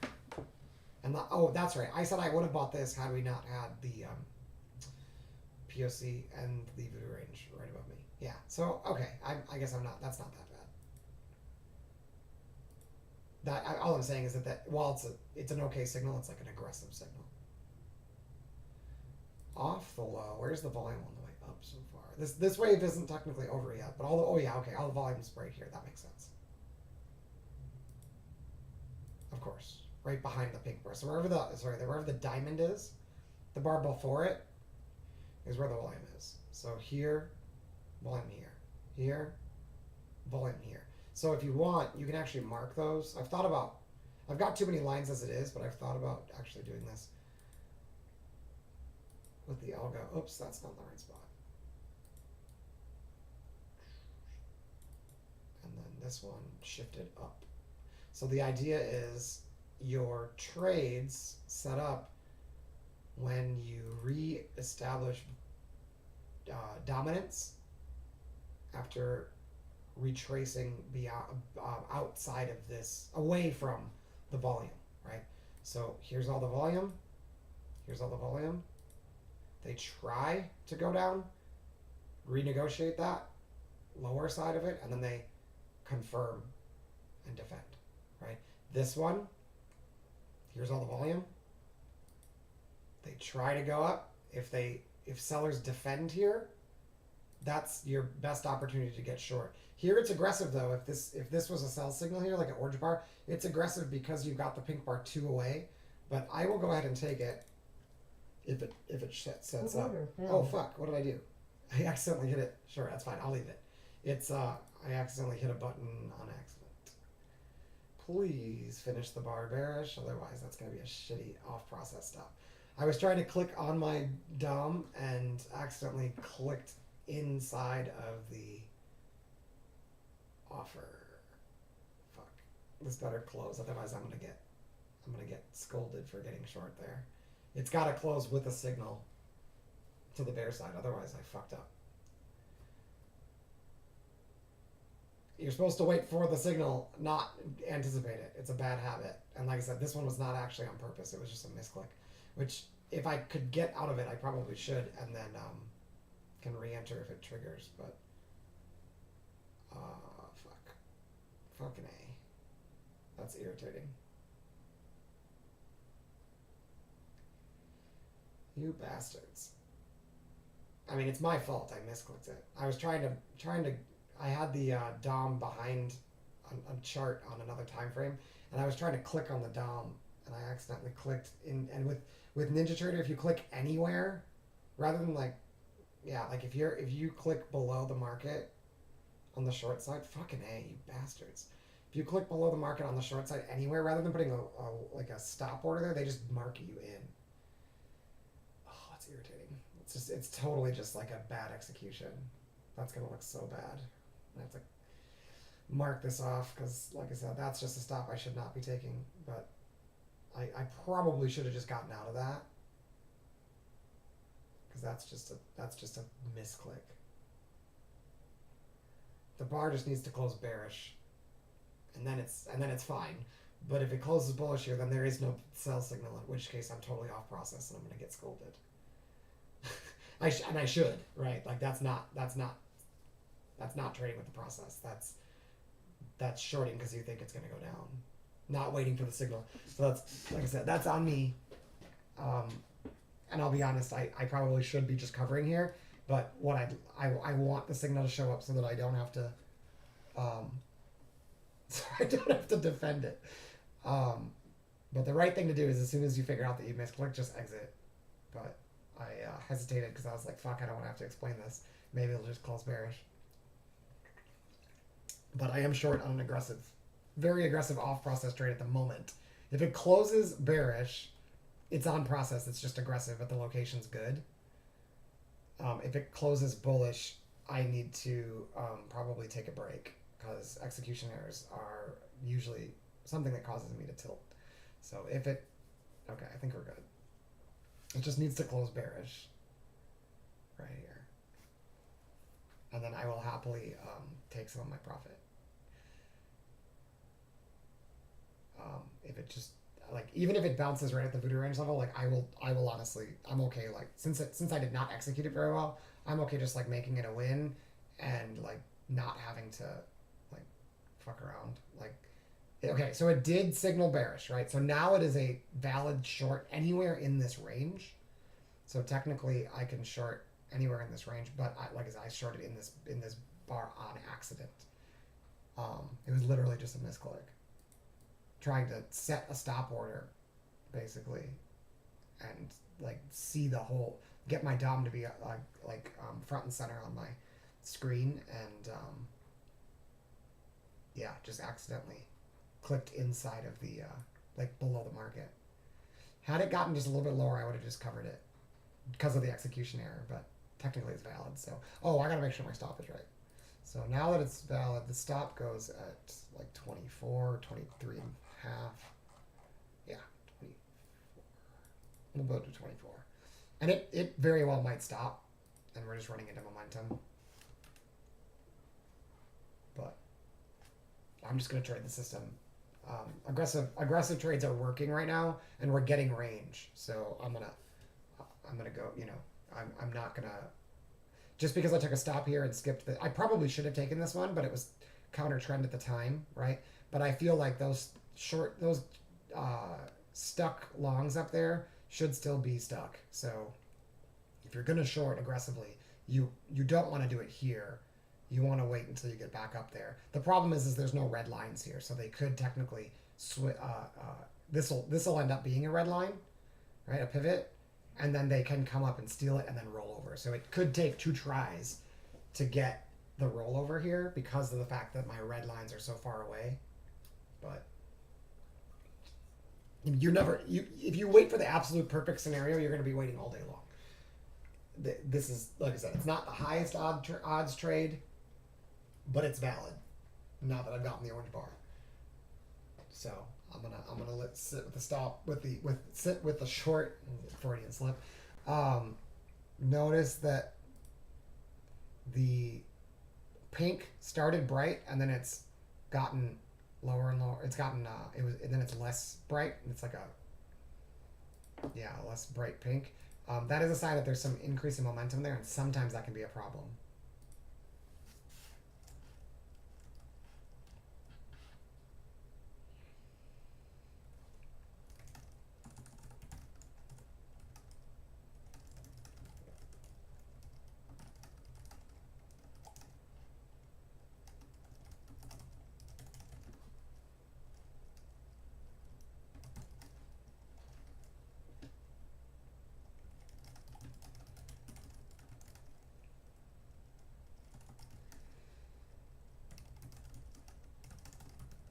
Okay, I'm going to take a profit here as long as we're just a little bit lower because we're coming up on 1600. If we can sweep underneath that, I'll take my core off, please.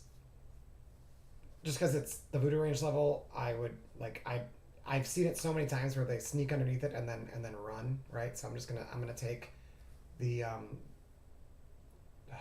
bastards. Didn't fill me. You bitches. No fill by 2 ticks. Really? I want 99.75. Now that makes me want to move my order lower because it's like, well, now if they fill 99.75, they're probably going like 5 points lower when they bounce it right off the damn level like that. They're probably either going a lot lower or it's going to immediately stop. But I'd like to get my core off here. But obviously now I'm back at my entry, so I'm not going to exit now. Fucking A. I literally missed it by 2 ticks. You bitches.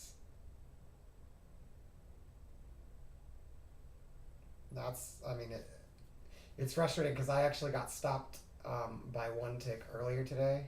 Literally 1 tick. So it's just, sometimes the gods are just not on your side, you know. But I'm not going to fuck with the trade. Like, it doesn't change anything. You know, I'm not going to exit just because it didn't fill me by 1 tick. Like, it still could roll. But seeing it hold at that voodoo range level is not what I want to see. Just like why I said I might want to just exit when I see this. Same exact reason why, like, I guess I'm totally conscious of it, but like, even though it's not the way I'm supposed to do it, like, I want nothing more than just to like bail on this when it bounces there, because I've seen that so many times where momentum comes into the market, retraces into a voodoo range level and bounces, that I know that like that usually means it's going to stop. But yeah, I'm really practicing trying to set the trade and have a plan, stick to the plan, and let it work or not work, because otherwise when it does work and I bail, I end up like hating myself for it. But in this case, twice in a row, my like intuition was just to let it go, and I literally just didn't. Well, this time I actually wanted to get filled and I didn't. I put the order in and didn't get filled by 2 ticks. This one I just said, hey, let's just let it go. It's nowhere near my target, so I'm just gonna let it go because I'm supposed to let it go. But like I said, it is more than a little frustrating when you get within 2 ticks of your first exit and they bounce right on your fucking line, and it's just like, yeah, that's embarrassing. So we'll see. Usually what that means is it's going to go a lot lower or it's done going down. But like I said, at this point there's not a lot I can do, because if I bail now, like, why was I even in the trade, you know? So we'll just let it work or not work. Let it do what it wants to do. I still got my order there if they just want to slip through it. That'd be cool. And then I'll leave some runners in case this like decides to totally run. But seeing it bounce off of voodoo range levels, I get in the wrong direction, then you growing is never very a very good sign. Never ever, because I've just seen that happen so often.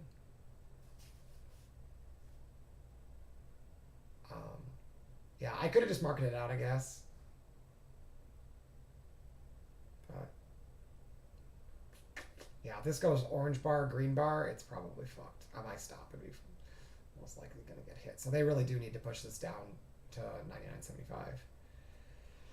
And I will happily take my core off and leave like 2 runners. Because I took this on full size.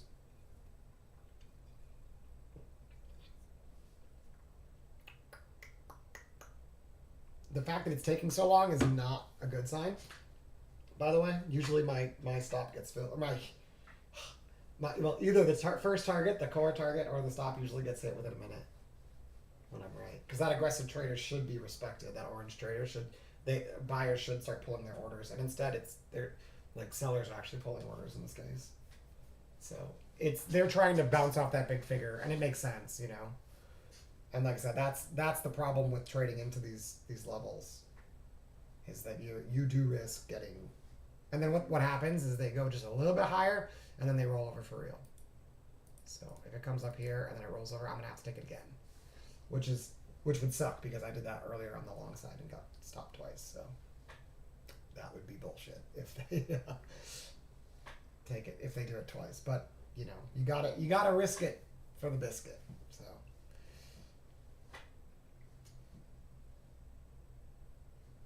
But yeah, at this point, it's just kind of like I'm expecting to get stopped, and if they roll it, cool, and if they stop it, I'm just preparing mentally for the stop to like make sure that I'm not gonna tilt. That's like once something like that happens, that's where that's where your process needs to go. Is like, how do I keep from tilting, right? Because like I've got the system figured out. I know how I'm supposed to trade, and in this case, like it might have been a misclick a little bit, but it did turn out to be a balanced signal, so I know my entry's fine. But so there's no reason to like harp on the like I can harp on the execution for sure. I can improve the execution, but the actual like analysis of the entry looks okay to me. The one question would be, should I have bailed on it premature? And should I be looking for an opportunity to bail on it now? But like I said, I know from my tendencies and my journaling that bailing on trades that end up working is usually how my drawdowns start. So it's very rare that I bail out and then the trade goes to target and I end the day green. Super rare. Right? Bad days usually happen where I start making adjustments to the system on the fly, decide to like, rather than just trade what it says, I start going with my intuition, I start making new rules and hesitating and rethinking and reversing, doing all sorts of things I'm not supposed to do. That's where my red days come from, right? The drawdowns come from. I mean, sometimes you got red days just because things don't work, but like the days, like my max loss days where like I have to like pack it up because I took too many stops in a row, those days are usually the days where I'm not just letting the trade work. And particularly when I don't let the trade work and then it works without me. That's usually the, that's the pin getting pulled from the grenade that results in me drawing down. So to avoid that, first of all, I've tried to be more conservative because then I just don't have as many trades, so I have less opportunities to tilt. But second of all, I try not to bail in general, because I know that bailing and seeing the trade work is more likely to get me tilted than taking a stop that's on process when I did everything right and the market just didn't work out that way, right? Like, it doesn't mean I'm gonna right away make it back and make it a green day just because I let the trade work, but I probably won't tilt about it, right?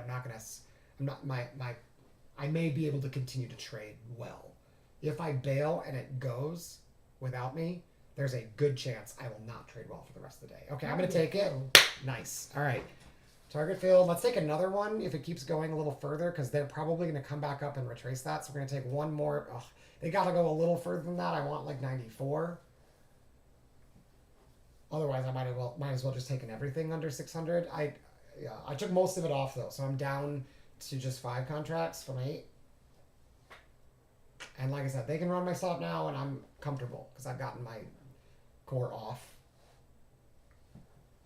So I've gotten 3 off, and now I'll take another 2 if they just push a little bit further, and I can get 1-to-1. I will take another 2, and that way I'll just have 2 left for a runner.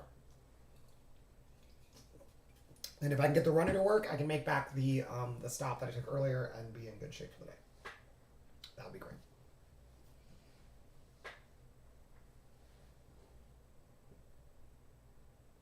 Okay, preparing to take. I'm trying to get filled it. Trying to decide if I want to do 97 or 96.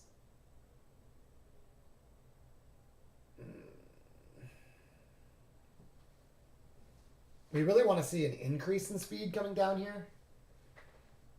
Otherwise, it makes me more interested in taking profits. But, yeah. You just kind of have to be decisive about it.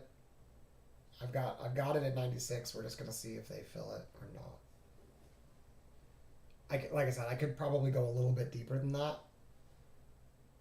It may not matter. They may not come back to get me anyway. But I would be much happier with just 2 on right here. Seeing how long this is taking. Because to the short side, you really do need speed to increase as you drop. We do have volume increasing as we drop. That's good. And it does look like we're trying to establish volume below this voodoo range level. At 601. That's a good sign. But they could squeeze this out damn quick if they want. They're trying to get back into that channel. Right, so our primary objective generally, even if we're trading counter trend, is to get it back into this quartile here, the purple line, or even the blue line down here is really what we want. But if it's really bullish, it might not get much further than the midpoint. And then if it's under, you can see it sometimes doesn't even get into the channel, right? When it's really bearish or really bullish, it would bounce here. Once it's gotten into the channel, they need to basically take this back right away. Otherwise, it's going to roll. But they can grab liquidity one more time, taking my stop and then rolling over again if they save it right here, which looks like that's what they're gonna do. I wonder if maybe I should just take the rest off. Oh, it's frustrating. Yeah, I think that's the right thing to do. But let's see how they respond to that star. I don't have a full position on, so like I'm not that nervous about it now. I did get my core 3 off. It's a pink star, so that there was an aggressive trader at the lows, but then sellers just kind of pulled their orders and started giving up. So if they don't immediately extend on that, it's probably they're gonna get trapped. So if they were like racing up to my stop, I might just bail. But when they spend time here, it's like that's not all that bullish. So I'm actually kind of watching the DOM, trying to decide whether or not I want to get rid of the rest of this. And I don't see a lot of aggression. If I bail here, I'd be about break even on the trade. So I'm gonna see if they give 600 another sweep. I would not be surprised to see them sweep 600 one more time.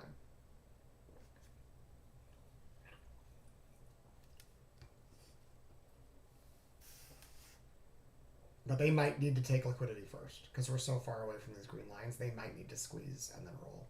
There's a delta neutral area right here where like no one really took any positions. They might want to get back up there. Very possible. But the fact that we've got all these sellers in the way, of course, those are all above my stop, so that's not going to affect this trade. So I'm still short 5. Like I said, I really, when it comes to an individual trade that I'm in, I try not to worry too much about the results. That's really not how you should be measuring yourself as a trader. My measurement as a trader is, am I following my plan and am I executing appropriately? So, okay, hold on. Let me just see if I can get filled here. Back to 600. Like I said, I would like to get paid if possible. That'd be great. But what matters to me is that I'm making choices that are like on process and logically sound. I'm trying not to worry too much about the results because along a string of trades, if you know that your process is valid and reliable, you're gonna end up on top eventually, more often than not. So, Well, at least that's been my experience, I should say. I can't guarantee that, obviously, because past performance, etc.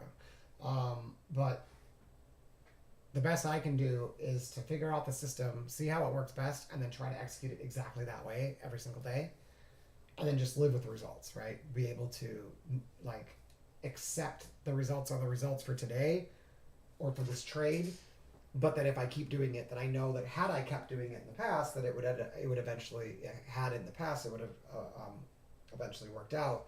And so if while past performance might not guarantee future results, it's all I have to base my decisions on about the future. So I would rather stick with that and do what's been working, rather than trying to use some like intuitive, oh, there's aggression, let's get out real quick, right? Like I know what has been working, and I just need to keep doing that until it stops working. And there's no reason to think it's stopped working right now. So the best decision usually is just to do what the algo tells me to do. I will know when that's no longer the case. I will, and I will stop trading for the day and analyze and see what's going on. But usually it's not the algo. Usually it's me. If I've got drawdowns, it's usually because I'm making mistakes. Okay, let's see if we can get cover. I'm going to try to cover some more as we break this low and see if they can flush into some aggression. I like to take profits into aggression because they tend to retrace those aggressive spots. So if this can aggressively break down underneath this little low right here, I'm going to take 2 more off. I just want slightly lower, and I don't really care where they go from there, but the moment I see them push underneath, I'm just going to mark it out 2. And then I've got only 2 left, and I will leave those to run and probably, like see what I can do with that. Because I have no idea whether or not this is going to work like all the way to like the lows. No clue, right? It doesn't matter. Like it'd be great if that happens, but I don't need it to. If I can get by 2 more off at 15 points, or more, the trade worked, right? Looks like they missed it by a point as of right now, which, like I said, has been the day all day. Just like slightly fucking that system, missing it by just a little bit.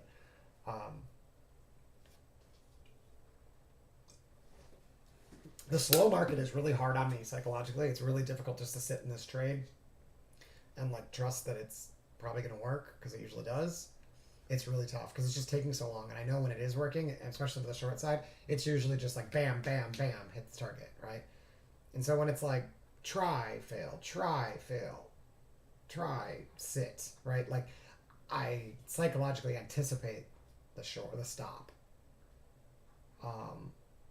But I don't have metrics on like what is the sign that I should bail on it. I don't have that. So all I can do is just wait.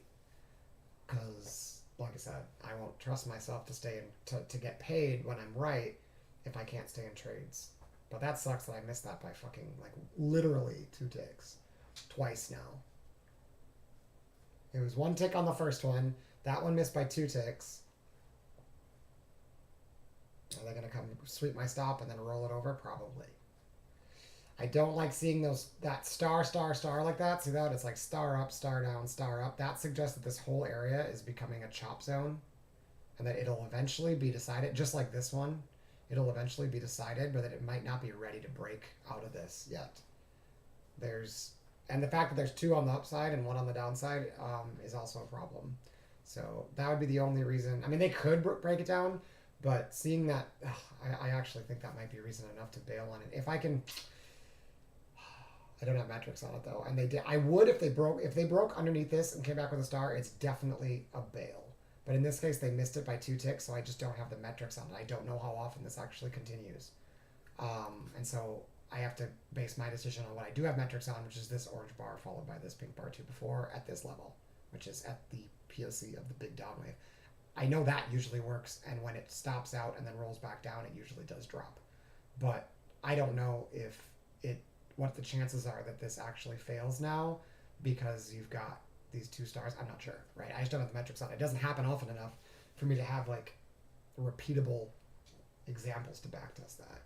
So, but it's definitely not a pattern I'm excited about being short here, because it doesn't look very bearish. It just, a lot of times that intuitive, like, I don't know if this is going to work, like that, I've learned that I'm not very good at that. I'm not very good at determining whether or not the next bar is going to be up or down based on intuition. Like, some of you might be able to do it. I just don't have it, right? Like, I don't got it. Not 70% of the time. The algo can tell me pretty much 70% of the time whether or not I'm going to get 15 points to the upside or downside. I would rather just trust the algo than try to trust some, like, you know, superhuman sense, spidey sense that it's going to not work. But I do know that, like, sometimes the algo's wrong. And in this case, it technically already hit its target. And then I just wanted to push it a little bit further. So technically, this will actually count. I might have exited this just a little bit earlier than. Let me see. Did it hit target? 0575. Sorry, I should move this over.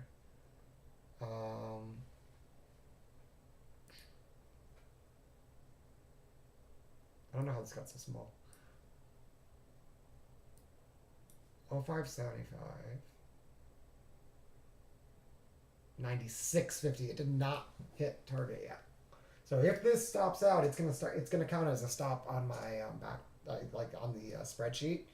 Even though I technically got a portion off, this will count as a fail if it does not push further to the downside.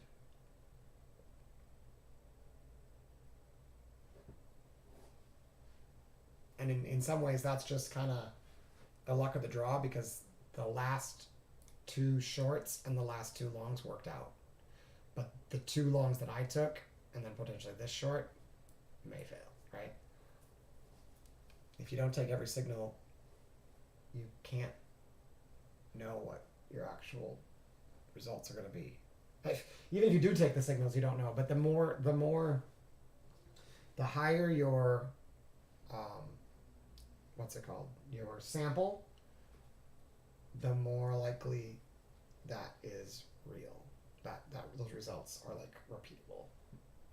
So with a sample of 2 or 3, like expecting 75% of those is like not really fair. But if you have a sample of 100 and you know that 75 of them worked, like that's probably right. But yeah, if 2 out of the 3 worked, it might be a 75% win rate, but that's not repeatable per se. It may be correct, but it's not enough evidence. It's not a big enough sample size to actually have evidence that it's working consistently. But I do anticipate they're probably going to steal my stops for the rest of these if I had to guess, just because they're defending that Voodoo range level. See how that one time they got under it? Yeah, the fact that this is right at the VR level makes me very uncomfortable about being short here, because they got under it with volume one time and then sped back up. They tried to push down. They got an aggressive buyer to show up here. Like I said, if I was trading with intuition, I would bail. But I'm not trading with intuition. I'm trading with signals. Come on, 96. Got it. All right, cool. Down to runners. And this is why I use the algo and not my intuition. This did not look happy to me, to be short. I trusted the system, and I got, what is that? 3/4 of my trade off. And now it's a winner, even if they do take my stop now, it's a winning trade. So now anything more than this is just, frosting on the cake. So let's see.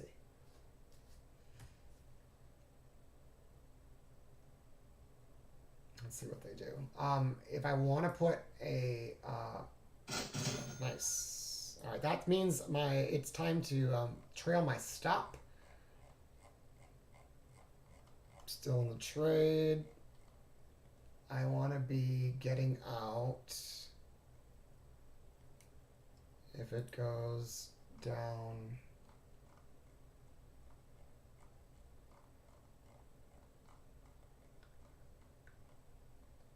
to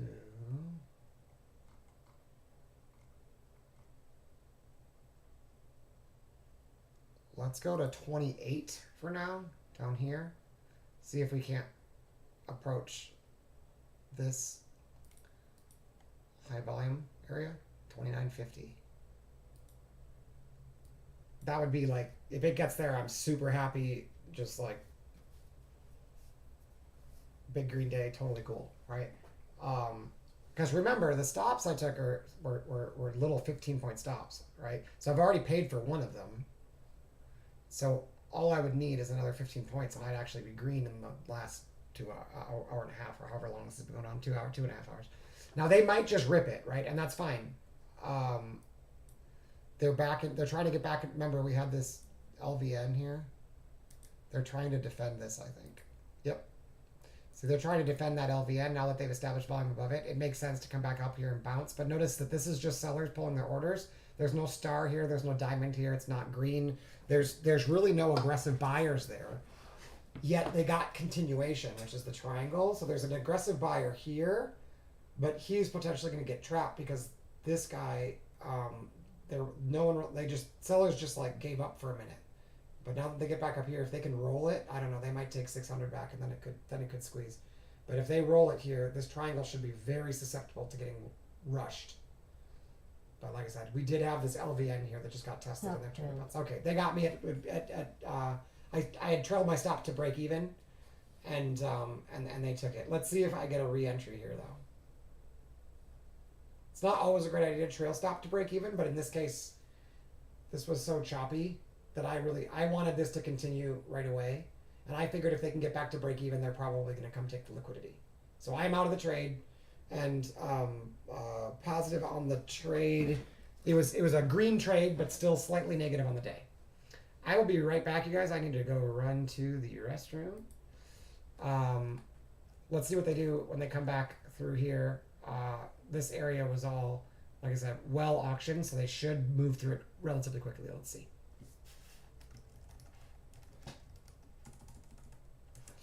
All right, be right back.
Okay. 2.5 hours in here. So they're just, I mean, you can see that there's just not, like, we had the opportunity down here, but you would have had to be pretty aggressive to get this one. The short up here was good. This one, it was just really hard to catch. And then this return to that area was strong too. This one was a little aggressive, but in retrospect, I'd like to find a way to take that, and I think I know what to do. I'm going to check on that. This long that I took, I'm guessing might not be as good as it looked. Now, in retrospect, I'm thinking that I'm trading into trap traders up here. So that one wasn't so great, and which makes the retest into it even worse. This was an aggressive buy. If I would have taken it, this is aggressive buy if I would have taken it. So I skipped those, and then I took this short, took forever, did get paid. Runners out at break even, so it was a positive trade. So it's, I mean, you know, it's not, one way or another, it's not going to be like a amazing day, and it's frustrating because I actually was short here, and got stopped out by about 1 or 2 ticks up here, and then it came down for the high, right? So it's and then almost missed. If this would have stopped me out, I would have missed my bigger core exit for 1 point. So that would have sucked too. So we'll see. I expected this to be traded through relatively easily. If oh wow, another orange bar. Shit, that is probably a short. I was not ready for that, guys. Sorry. I'm just trying to figure out whether or not I can shorten that range because I could get on the retest. See, this is all here. Where's the high? Right there. Fuck. This is what I don't want to do. Okay. So there's okay. So it's way down here. And then off the high. Is that where the volume is? It off the top? Damn it. Okay. So yeah, see how it interacted with that one. Shit. So this high here, I'll do it. This high volume node here was tested and they shifted volume lower. There's the arrow trying to show up here if it's bearish. Okay. Damn.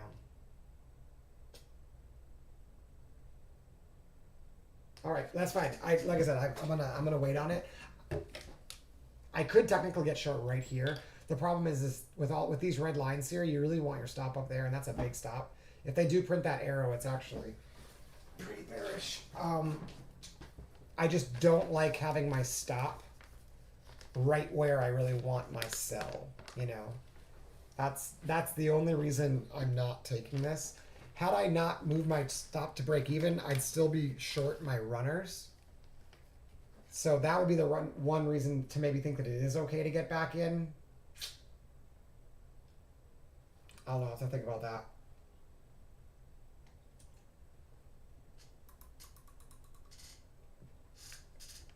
$650 on the bid at the voodoo range level. See that?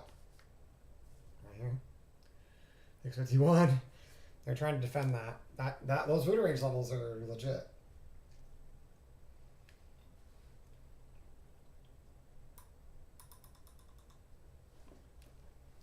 What sellers really need to do is push under that and then retest, but they got a bar over it, and then are trying to shift that volume lower again. That is the second orange bar in a row range-wise. If you look at this started with an orange bar, and if you travel this to the right, it's another orange bar. And if you look where you're trying to get market to go, there's this pink bar here that could cause problems. But other than that, you could probably get all the way down to here before you'd really run into buyers. I mean, if they can't hold it below the voodoo range level, it doesn't matter. But like I said, I opted to skip it primarily because I just wasn't prepared, and I expected this range to be choppy after all those stars fired off in both directions.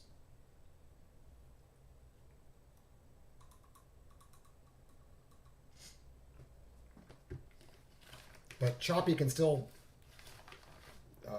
resolve lower. But what I really want here is to go a little bit higher and then roll over. I would have preferred that second orange bar showing up here. Right? Because I took this one. That was a good short. Stopped on runners.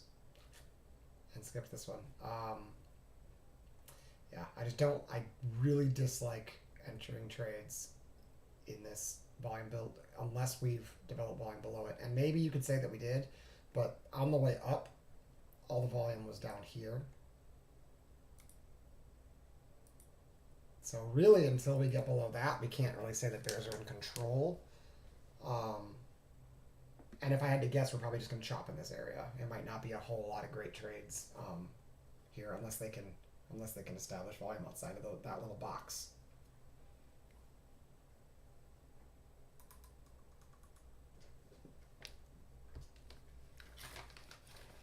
I'm not super thrilled with taking profit or taking my runners off at break even. It might have been okay just to leave my stop there. I definitely can't put it here. And that's why I didn't want to take this. Like I said, because my stop goes right here, which is like literally exactly where I want to be short if I think it's bearish. Yeah, it's tough. It's tough. When in doubt, I usually skip it. I'll be completely honest. I'm just not the type of trader that's just going to like machine gun into trades because it might work. I really do need it to look right. But yeah, it's probably going to that lower volume build. Most likely, it's going to take out that pink bar. It's probably going to 11,570, if I had to guess.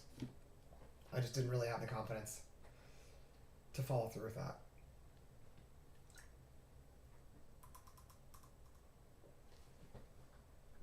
We'll see. When it's this slow and choppy, it's really hard for me to convince myself to be short. I'm much more comfortable buying it when it's slow like this. But I need a signal to buy it, though. Just because I want to be a buyer does not mean I should buy here.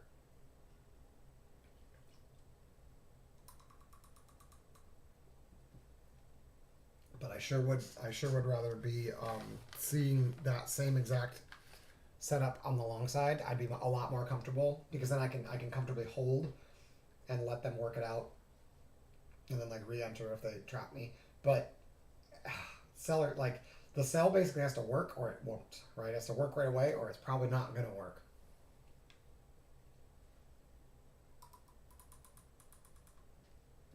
But as we saw with the last short, sometimes that's not the case. Sometimes it does work. Sometimes it will. But I would have been sweating hard if they did this, you know? And I'm short here. Like, it's like, ugh, gross.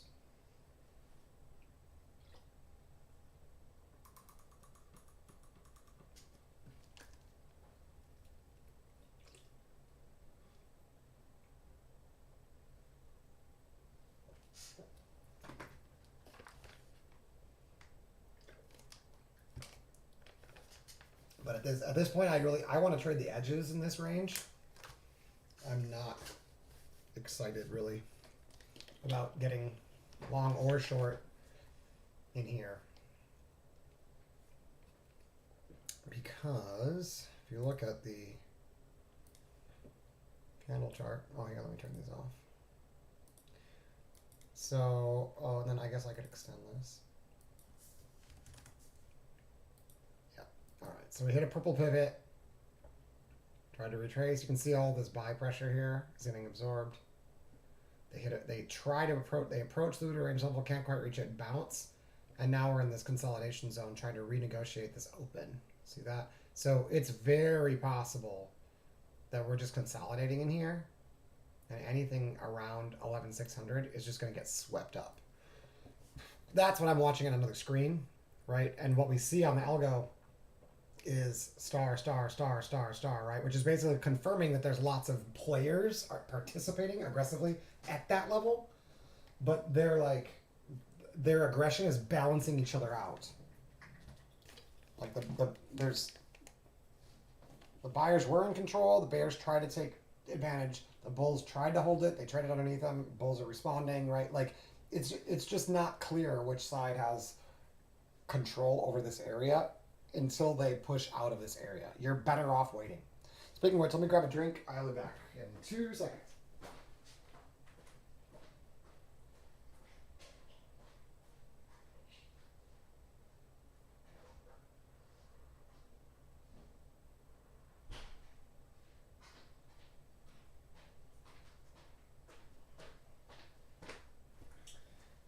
Just goes to show how important it is to have a system to tell you when not to trade. I think that's maybe even more important than a system that tells you when to trade. You need a system that tells you when not to trade. That alone has saved me a lot of money.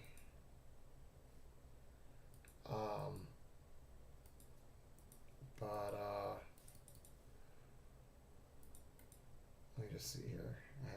Let me just deal with this here. As we wait. I mean, it's just not doing anything, you guys. This is a great time to ask questions, or if you want me to go look at the open. There's not going to be a trade set up here because of the location. Once the voodoo range level is not getting respected by either side and there's aggression going to both sides, I'm not, like I said, I took this before all that, got my short, but I'm not going to take sides here when they do this. Aggression on both sides, no thanks. Like, that's just asking to get chopped to bits. So This is a great time to ask questions if you got questions. Here, let me just see. I had a question in the Slack channel. Transition thing, but it's reversing. Where's the job? Just bar star.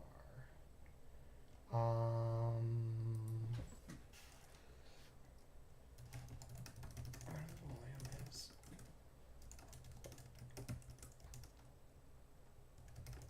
My higher time frame. Okay. All right. I do believe Simon is back from lunch, so I probably should head back in there. But as long as I got people watching here, I'm not going to jump back in there anyway, or quite yet. But I'm out of his room. I can't stream Simon on my free stream. That would not be fair. So I'm missing whatever he's saying here. But if I had to guess, he's probably saying to chill out.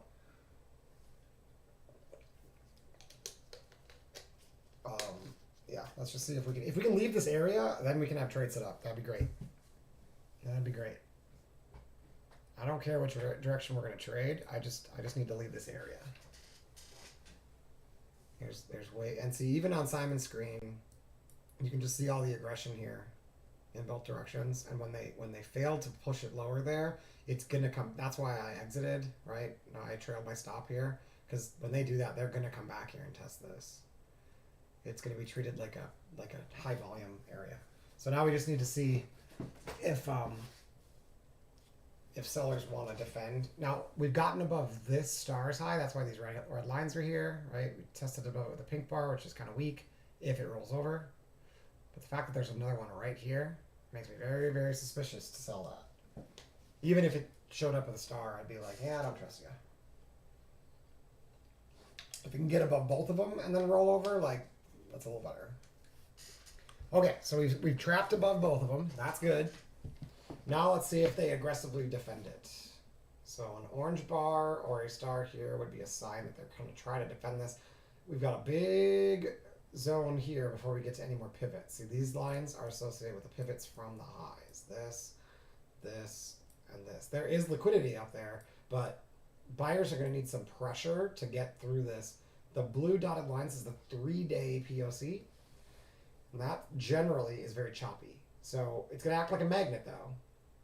I'd prefer to have targets at that area and not trade there. So that would be another reason not to enter a short here. One way or another, we would need a sign of aggression to short this. And I've not seen any aggression since here. And like I said, that one was less reliable because we had so much fighting over that area. It became a high volume node, so you would have had to do what I did and get short on this one and then just waited for half an hour while they figured it out. But notice how they got them down here and now they're trying to trap them, right? This is just how the market works. As soon as one team seems to have control, they trap them, and then the exact same thing can happen on the other side. It's a dynamic system, right? Just because you thought something was bullish does not mean it's going to stay bullish, and vice versa. Like, you just have to be aware of what pattern you're going to trade and just see if it works. So you're not going to know if they're going to get continuation or not. You can use higher time frames to try to give you some hints about which side has more trapped traders and stuff, but from any single time frame, you're not going to know whether or not this low is going to get broken or whether or not this high is going to get broken based on one more bar. That's just not a thing. I can have probabilities. That's a thing, right? I can have a highly probable chance that it will, but there's not going to be a signal out there that exists that says that on this time frame, since this one special thing happened, now this high way up here is going to get broken. That's just not how the market works. And a lot of people want that, and unfortunately it just doesn't exist. You need to, you can certainly increase your odds of that happening, but you're not going to have that kind of a surety that some other thing on a higher time frame is going to happen. In other words, breaking a higher time frame swing based on a very short 24-tick Ringo sign of aggression. You can have a sign of aggression here that the higher time frame doesn't give a shit because it's gotten trapped up here. See that? All these guys got trapped. That's a lot of aggressive traders who are buying this. and eventually get trapped. So one little buy signal, like a star, is not going to send the market to the highs automatically, right?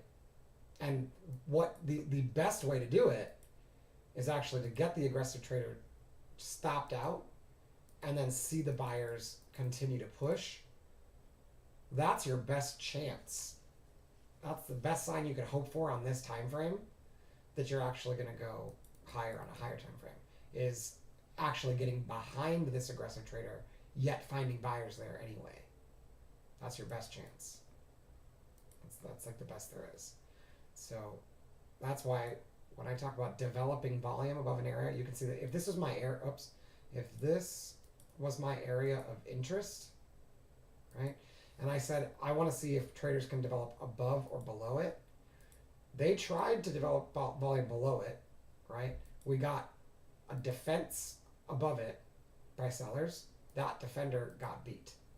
So this counts as, for me, as developing volume above the key area. Now I want to be favoring longs, right? But I can't just buy it as it goes up. I need it to pull back and they need to defend again for me to get long. Otherwise, I just miss the move and that's fine. I did not get a signal here. And I don't think Simon did either. Nope. So, on a higher time frame maybe? Did the 20 tick? Nope.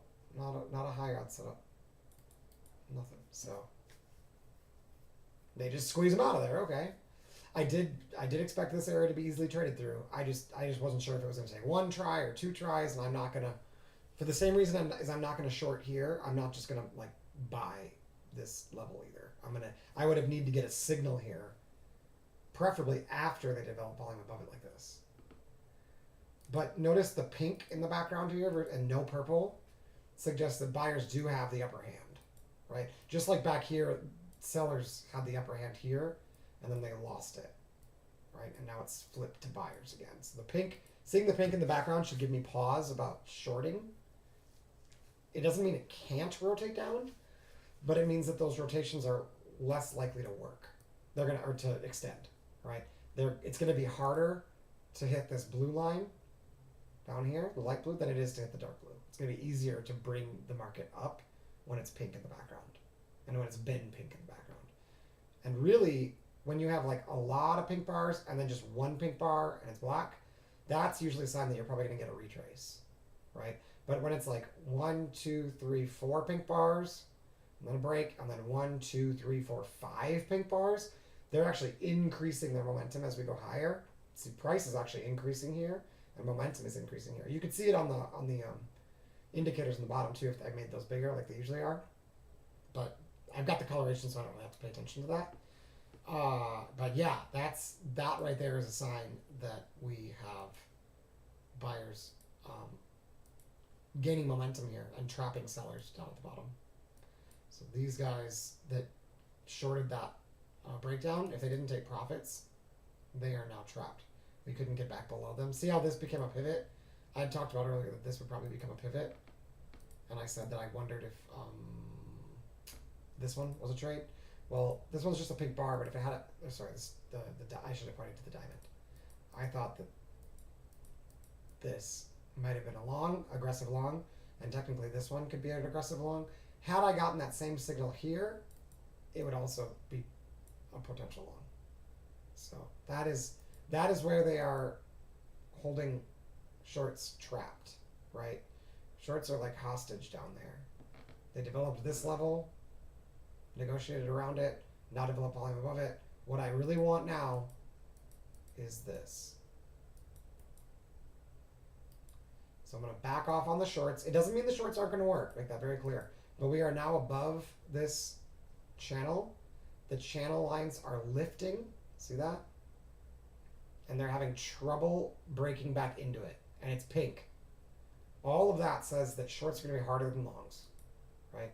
On Simon's chart, you don't have as many things to look at, but you can see we've cleared all these highs and they're not turning around. The lines are increasing, right? And you've got this green underline, which is a similar concept as the pink. So it's just shown differently, right? So I needed like a slap in the face, basically, not to short, and that's why it's pink here, and that's exactly why it's purple here too. It's just like, don't fuck with this, right? Don't buy this, you know. And then this says don't short this. So that it just makes decisions a lot easier. If I'm like, is this long or short or whatever, like, yeah, just follow the signals and you do better. I took the time to code it for a reason, you know. But the way it's supposed to work is I should be able to zoom way in on just this and right away see liquidity's up here, liquidity's down here.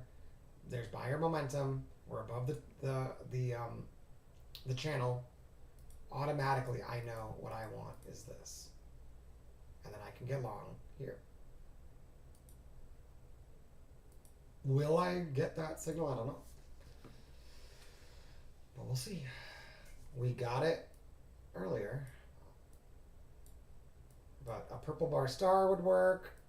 A star followed by a diamond would work. A lot of trade setups could work here, but we need the actual setup. And remember that the signal, like the star, is only good when the bar is closed. Otherwise, it can disappear. Once it's closed, you'll never see them show up or disappear here, but they can disappear if they go to the wrong side when it's still live. So even though there's a star here, it's not a buy yet, right? What I really want, though, is a little bit of a dip. I don't really want to buy the star at the top, because the star is a sign of aggression, and people aggressively buying the top of a breakout like this is actually not what I want, because they are susceptible to getting trapped then. And in the indices on like penny stocks, like those breakouts usually fail. So aggressive breakouts, even if you get volume on them, in this case there's no volume, but even if you got volume showing up here, those breakouts actually usually fail. So, and then they could then regain and come back, but I don't want to buy this star. I want to see it pull back and buy a star down here at support, preferably. Which is why we have the channel to like make that very clear, right? You can see it on this one too. Like that star will disappear as soon as this closes red. Assuming it's closing red, it'll immediately see it disappears. Now whatever the conditions are for that star are no longer met. But once it closes, whatever it looks like is what it's going to look like. So we'll see. And mine's just that. I'll go with extra stuff. So just more spaghetti and Cheerio, or more spaghetti and Fruit Loops, I mean. But like I said, with the intention, the only reason for all the extra lines and colors and stuff like that is so that I don't have to do an analysis and draw lines. They're just already there for me, and I just can respond right away. I can sit down, look at it, be like, clearly I want to get long, there's no signal, Don't short, look for longs. And I don't even have to look, I don't have to like back out, I don't have to interpret one bar at a time, all that stuff. All I need to know is this bar right here is not a buy. And I'm not shorting. That's all I need to know to keep from losing money repeatedly. So slow. It sucks that it was like slow and choppy, and now it's gotten slow and grindy. It's just not the kind of trading that mean reversion strategies work very well. Today and yesterday have been like momentum traders' paradise, And this is how bear markets are, honestly. You get these huge, like 7% rips that like are very hard to catch. But yet, if you try to like prepare for them, you'll get absolutely destroyed. Try to like anticipate them, I mean. So like as soon as you see them, you can trade momentum early in that move, but like, yeah, okay. So see, the star disappeared, and in the place we got a bearish red diamond, which means that there was a lot of volume here at the highs, and then they quickly rejected them. So it's by itself, it's not usually a sell signal, especially when you've got all this pink, because you've got a lot of momentum. But if we can trap them, you could get a sell signal here. But like I said, it's not a great place to sell because we've established volume above this important level. And it's very rare that you're just going to see it rip through that now after establishing volume above it. Usually, you're going to see this, usually. So if we were in a bearish trend, like if this was purple, that's a great entry. When we're in a bullish trend, it's like the only reason you'd sell it is if you thought this was the top. So you'd have to have like a level over here. I mean, I guess we almost do. We didn't quite reach it, but like, and we do have the POC from the last 3 days is right here. So they could just be rejecting the POC and then they're just gonna like sit on it. Like I've seen it. I don't think it happens 60% of the time, but I've seen that happen.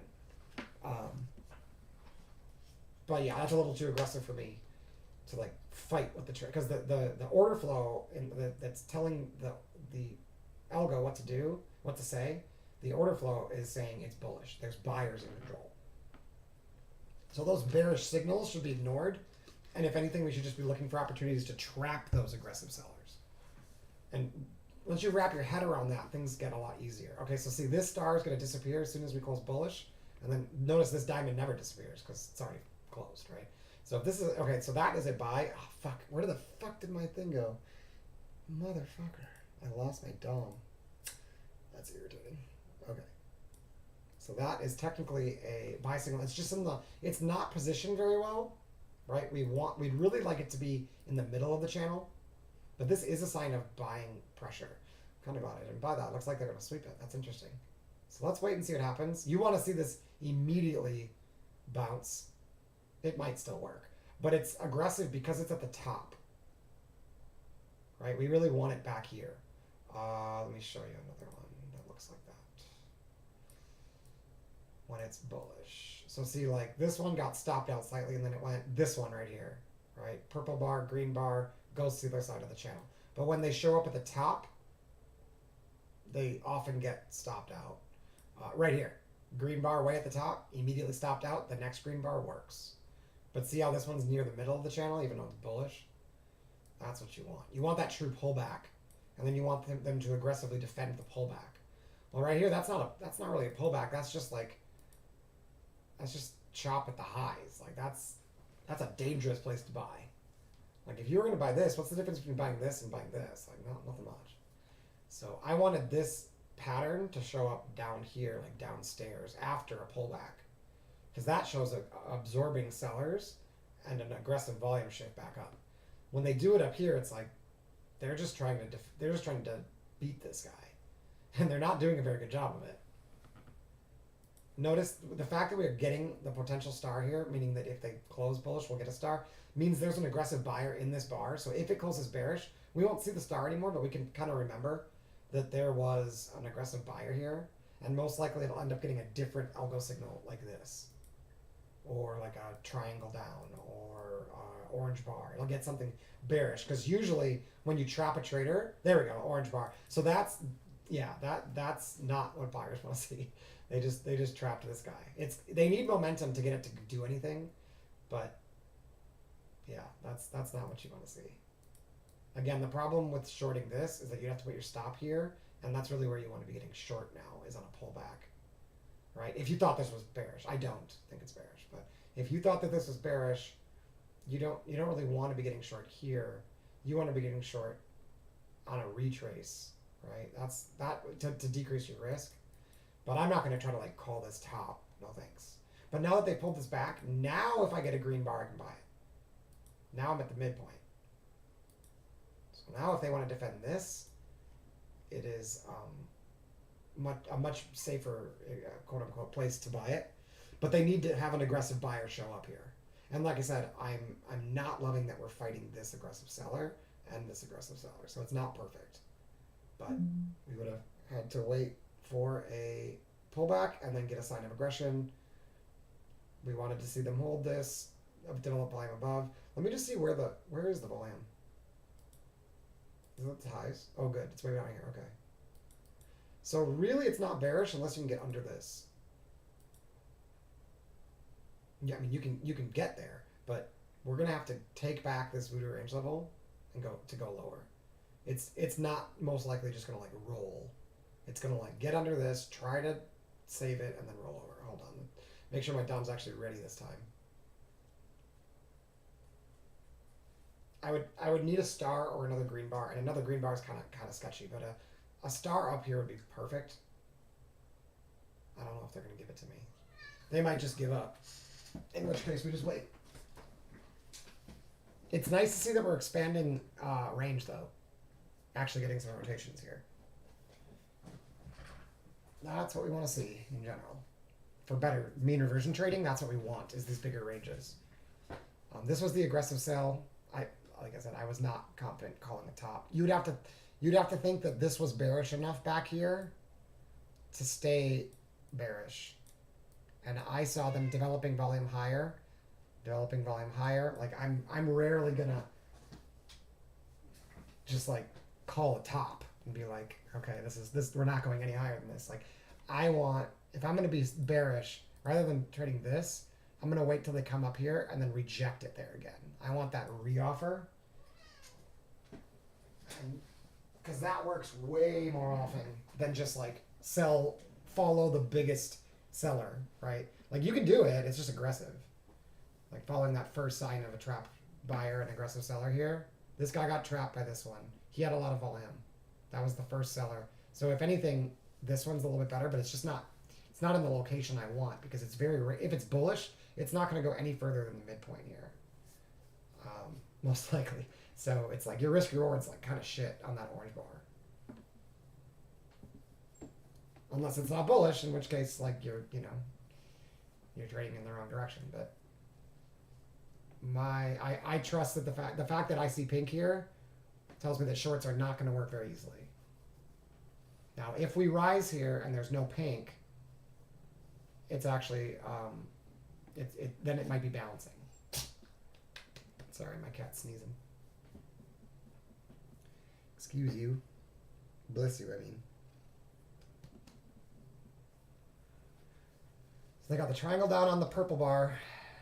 That's a pretty strong sign when it shows up in the middle of the range like that. Let's see if they can hold it though. They'd have to keep pushing. Like I'm just impressed that bears are actually trying to fight this. I'll be completely honest.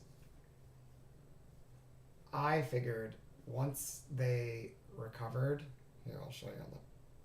I figured once they recovered this excess here, that it was just gonna. That's what I expected. But it looks like what they're gonna do here is build like a bigger triangle. Maybe. I don't know. Right? Like that's the story they're telling. Is like we're gonna hold that high. Okay. We'll see.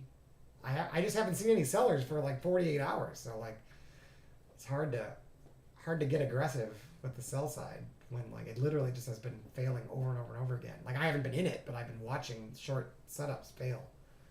And yeah, like it did work this morning though, before lunch. It did. I guess maybe that was during lunch.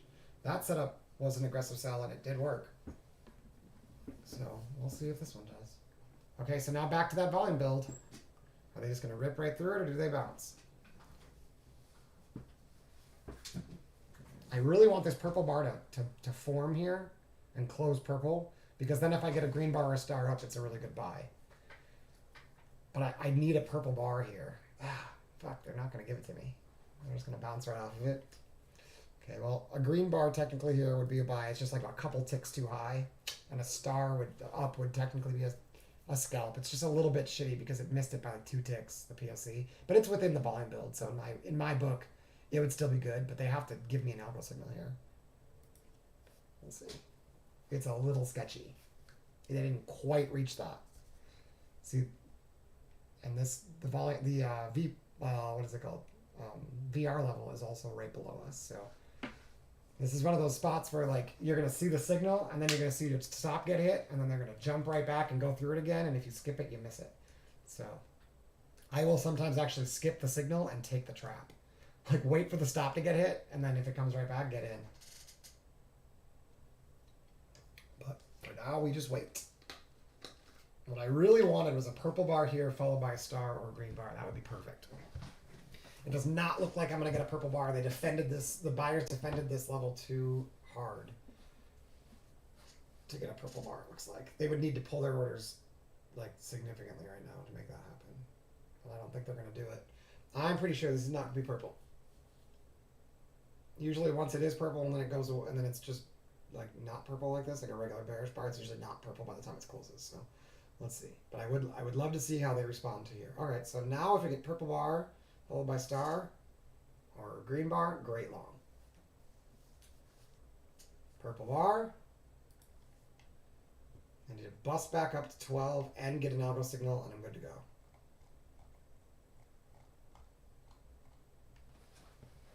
I'm going to put Order submitted. a stop order there in case they hit it. I'll pull the order immediately if they close this bearish, and I will exit the position immediately if it's not a star or green or diamond. It needs to be an algo signal, but I've got the basically a stop market order going in, market if touched order if they hit it.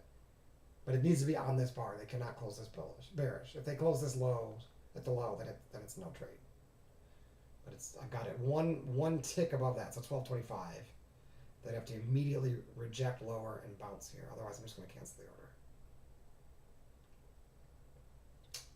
the order. Order canceled. Okay, so they pulled order.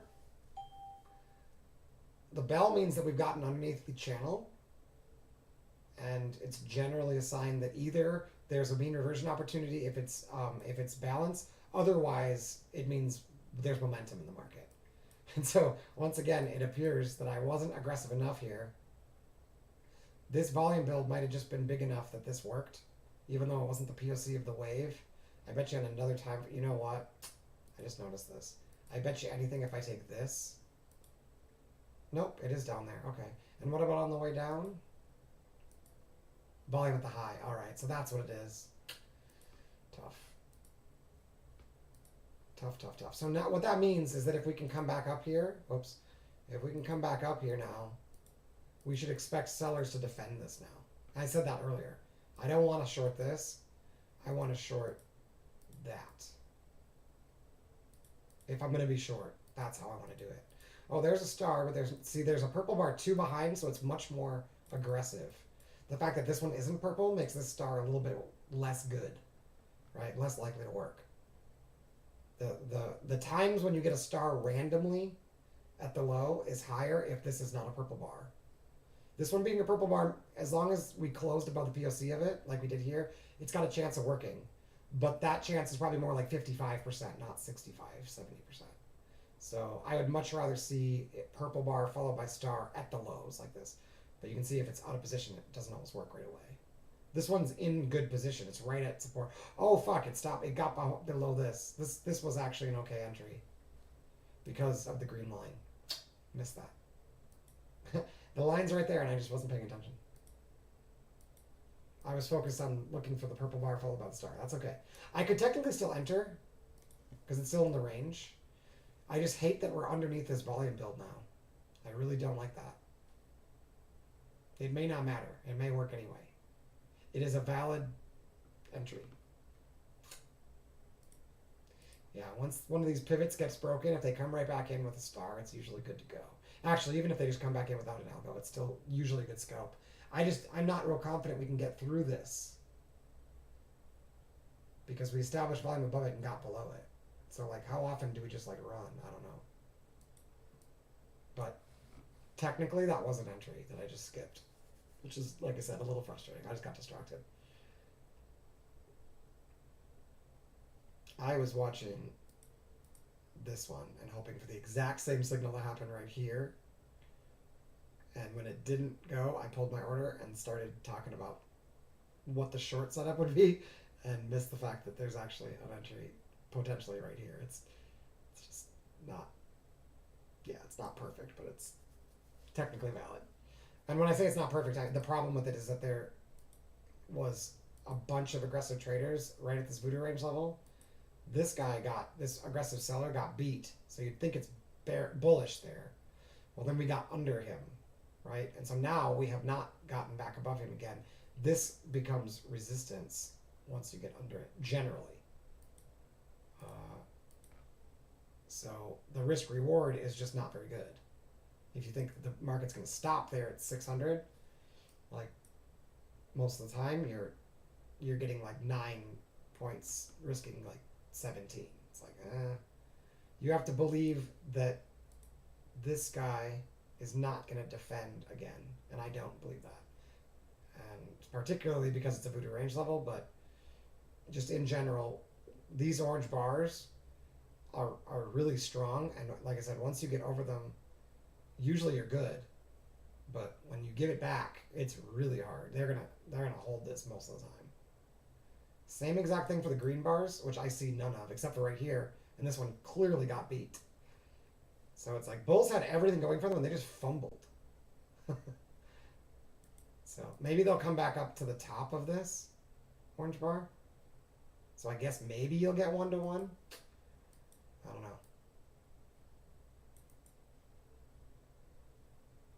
Right now, I see these guys controlling the market. I wouldn't see it if it wasn't for the algo, but with the algo, I can see that those guys were clearly beat, and yet they gave it up. And usually when someone is aggressive in one spot, and they had an opportunity, and then you come back and give it to them again, they'll usually take it again. Obviously, that's not 100%, but generally, if you look to the left and see what happened the last time we traded here, you can get some pretty good information about what's going to happen this time. And the fact that we got underneath it and then came back up, usually this is going to roll.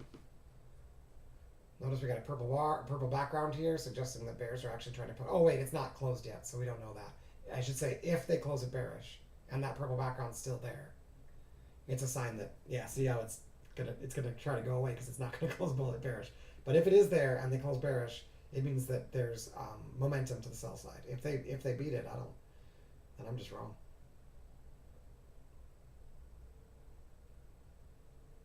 All right. Okay. So yeah, they're trying to put in momentum here, but they can't close a single bar bearish. That's interesting. These pink bars that show up at the middle of the channel like this is usually a really strong signal, because it suggests that sellers are pulling their orders even though we're not at the lows. They're giving up in the area that you'd expect most of the volume to go off. There's like no volume here, so usually it's a sign of strength. Come here, cat. And it's unusual to see them challenge that. Usually you see like an immediate lift when that occurs. It doesn't have to be, I guess I shouldn't say immediate. That suggests that it speeds up. It doesn't always speed up. But the next bar is often bullish when that happens. But like I said, I think what we're running into here is these sellers coming back in and defending their position. So it may not matter. Because if you think about it, that's on a higher time frame, right? Than these tiny little bars. These tiny little bars are just like looking at like how is this compared to this, right? The structure of it is actually a higher time frame. So the sellers might be, you might be able to identify them on this tiny 24 tick Renko chart, but the fact that they showed up here and we beat them, like that can be like the structure of it. The fact that this is like a big volume build and they tried to defend it, those guys got beat, and then they recaptured that zone. Like that's a higher time frame concept. Usually that supersedes the little signals, but obviously nothing works all the time. And it's not a sell signal in and of itself. It's just a sign for me to be careful with longs because I'm trading into a likely resistance. So even though the algo is looking at order flow, right? So it might identify that like, hey, there's this big strong buyer here, or look, this guy just got trapped, but it's looking at it on this tiny little time frame.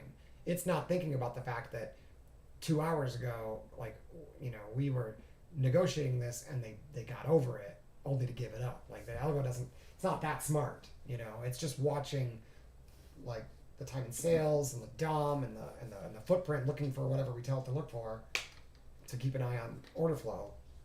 But like it's my job to decide whether or not I should be looking for a buy entry or a sell entry, based on like risk reward. You know, that's still that it's not gonna filter out the times where a buyer comes in to try to push price over the resistance like this, and then they fail because there was a seller sitting there. Like it's not gonna alert me to that until it closes the low, right? Like once it closes here, it'll like get a star or an orange bar and be like, hey, there's a seller there.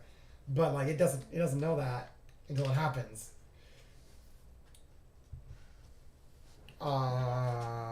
There was this amount of volume in the window. Right, yes, exactly. It just so happens that at this very, in whatever, it's looking at just this bar. Now it might be comparing things like structurally, like this low is this far below this line and stuff like that. But like these like little signals are usually referring to things that are happening like relative to this time frame. It's definitely not thinking about, you know, wow, the 30-minute chart sure does look bearish, like, or you know, we're hitting an area of liquidity that was put in here in June. Like, no, we're yeah, not that complicated. It's just doing what I would normally be doing if I was just looking at one of these bars at a time, basically, and being like, oh, there's a spot I want to be marking off, right?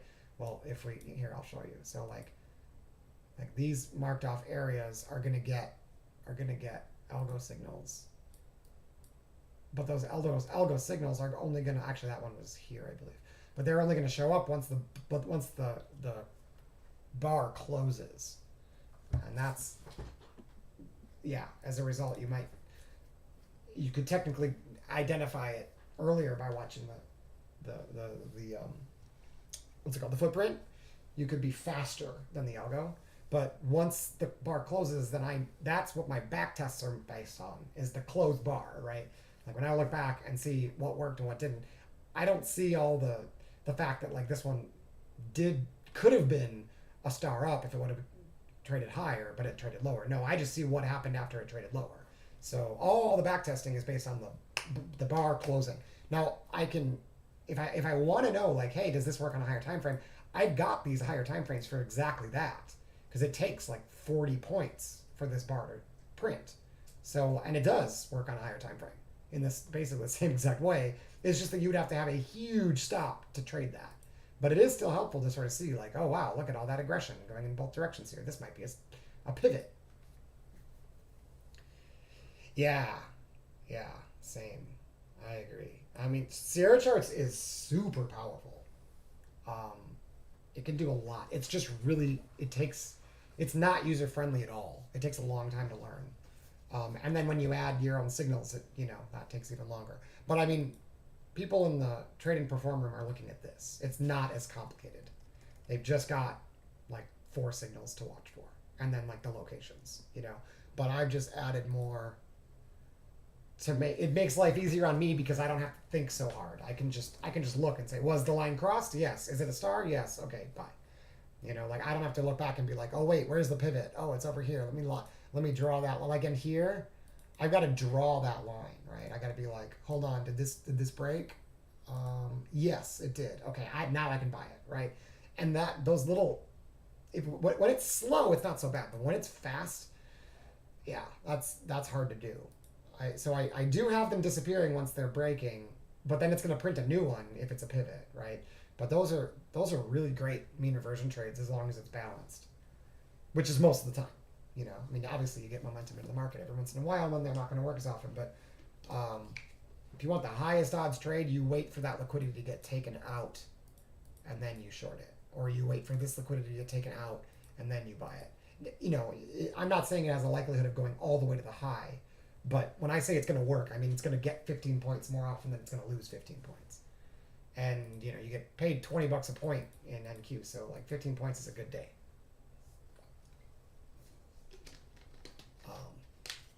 I'd prefer to get more than just that, but yeah, even if you're trading one contract of NQ, even honestly like 5 MNQ, it's like you can have a good day very quickly.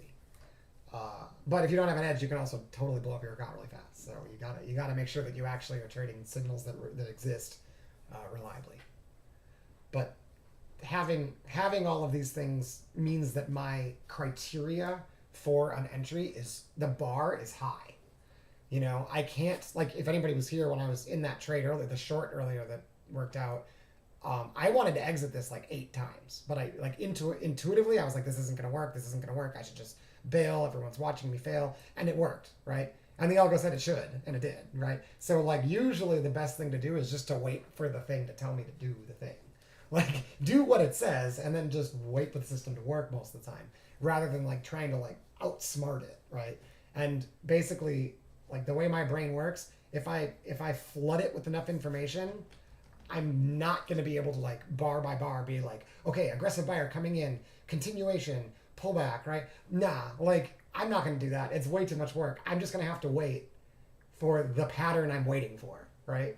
And so it's like, okay, this is what I need. I need it to set up here. It needs to look like this. Wait, right? And then there's no excuse for trading when I shouldn't be trading, because unless it's going this slow, it's like it's too much information to process as it comes, and so I'm not able to like come up with some crazy idea that like, oh, you know what, I wonder, since this means this and this is that, I wonder if this is going to work now. Like you can do that away from your broker when the market's closed, you know. I don't develop ideas. Well, I might come up with them, but I'm not going to trade them new ideas in the moment. But yeah, having enough information here where I'm not tempted at all to do that, because it would take so much brain power to try to determine exactly what's happening on each of these signals. So instead I just pick, you know, I know the order of which ones are highest odds and which ones are lowest odds.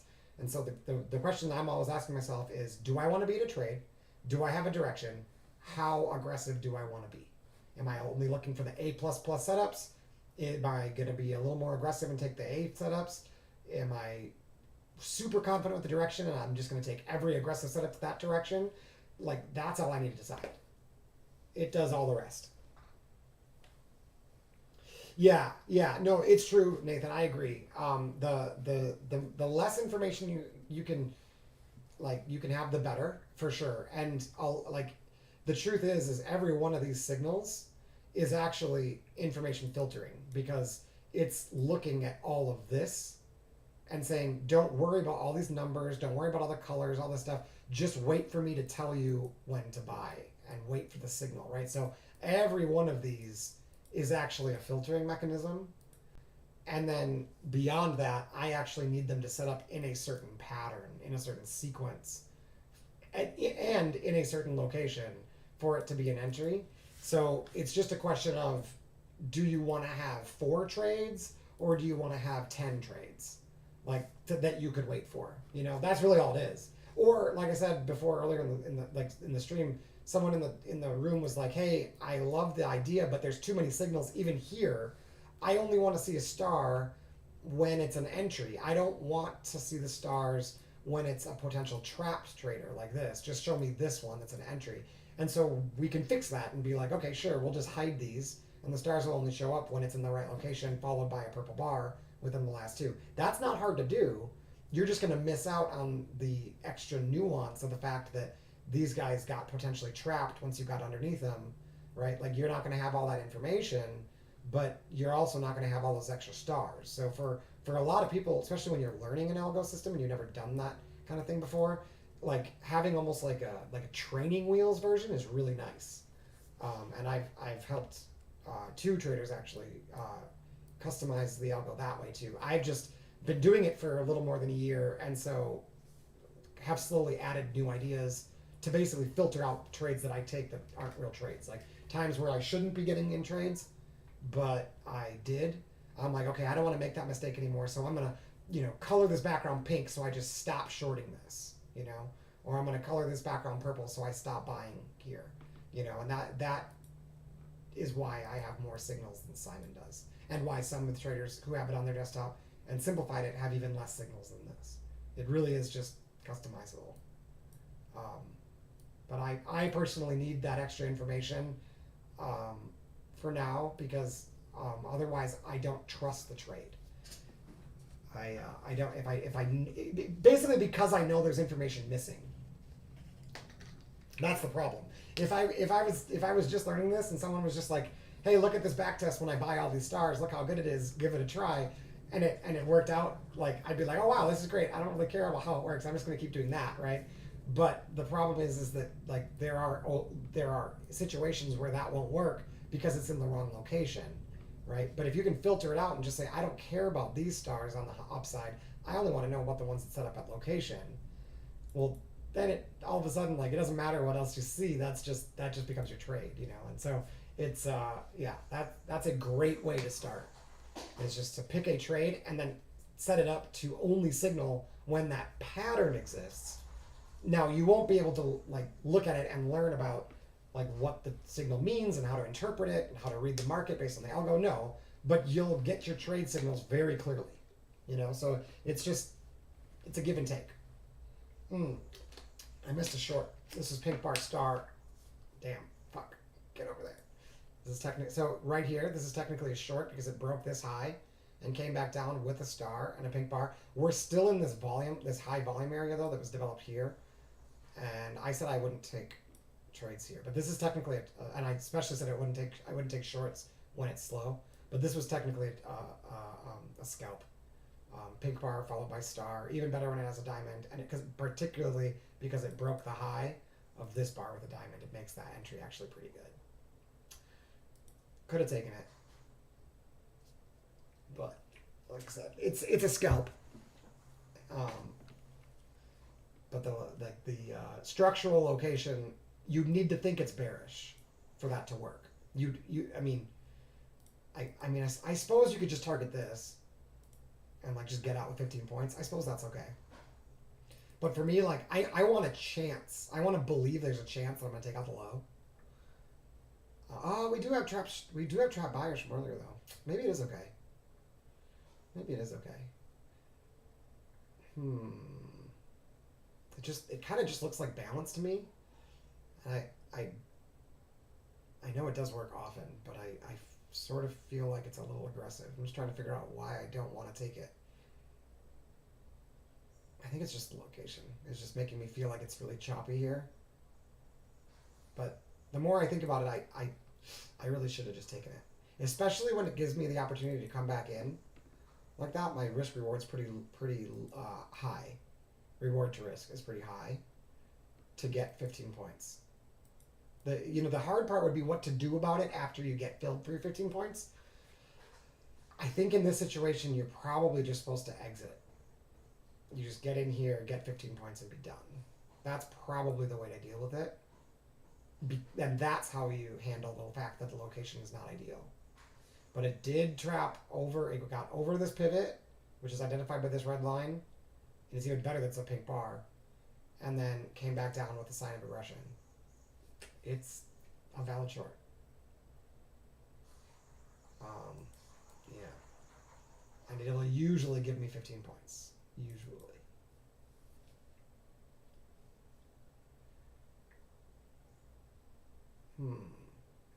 Oh, here, let me check.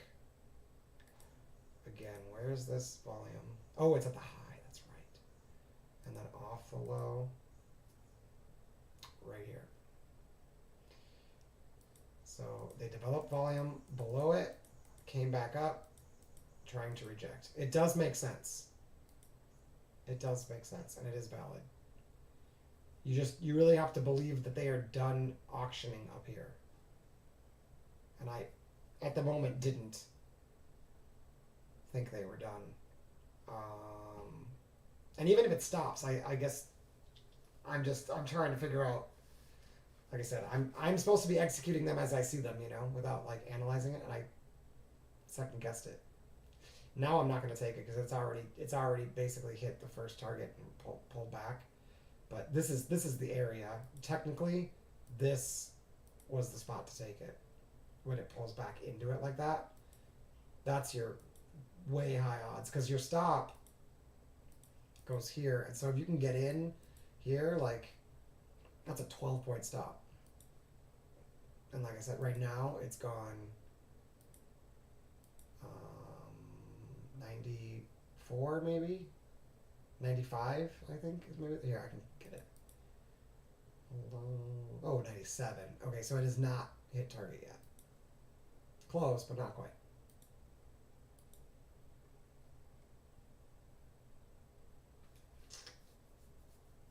Yeah.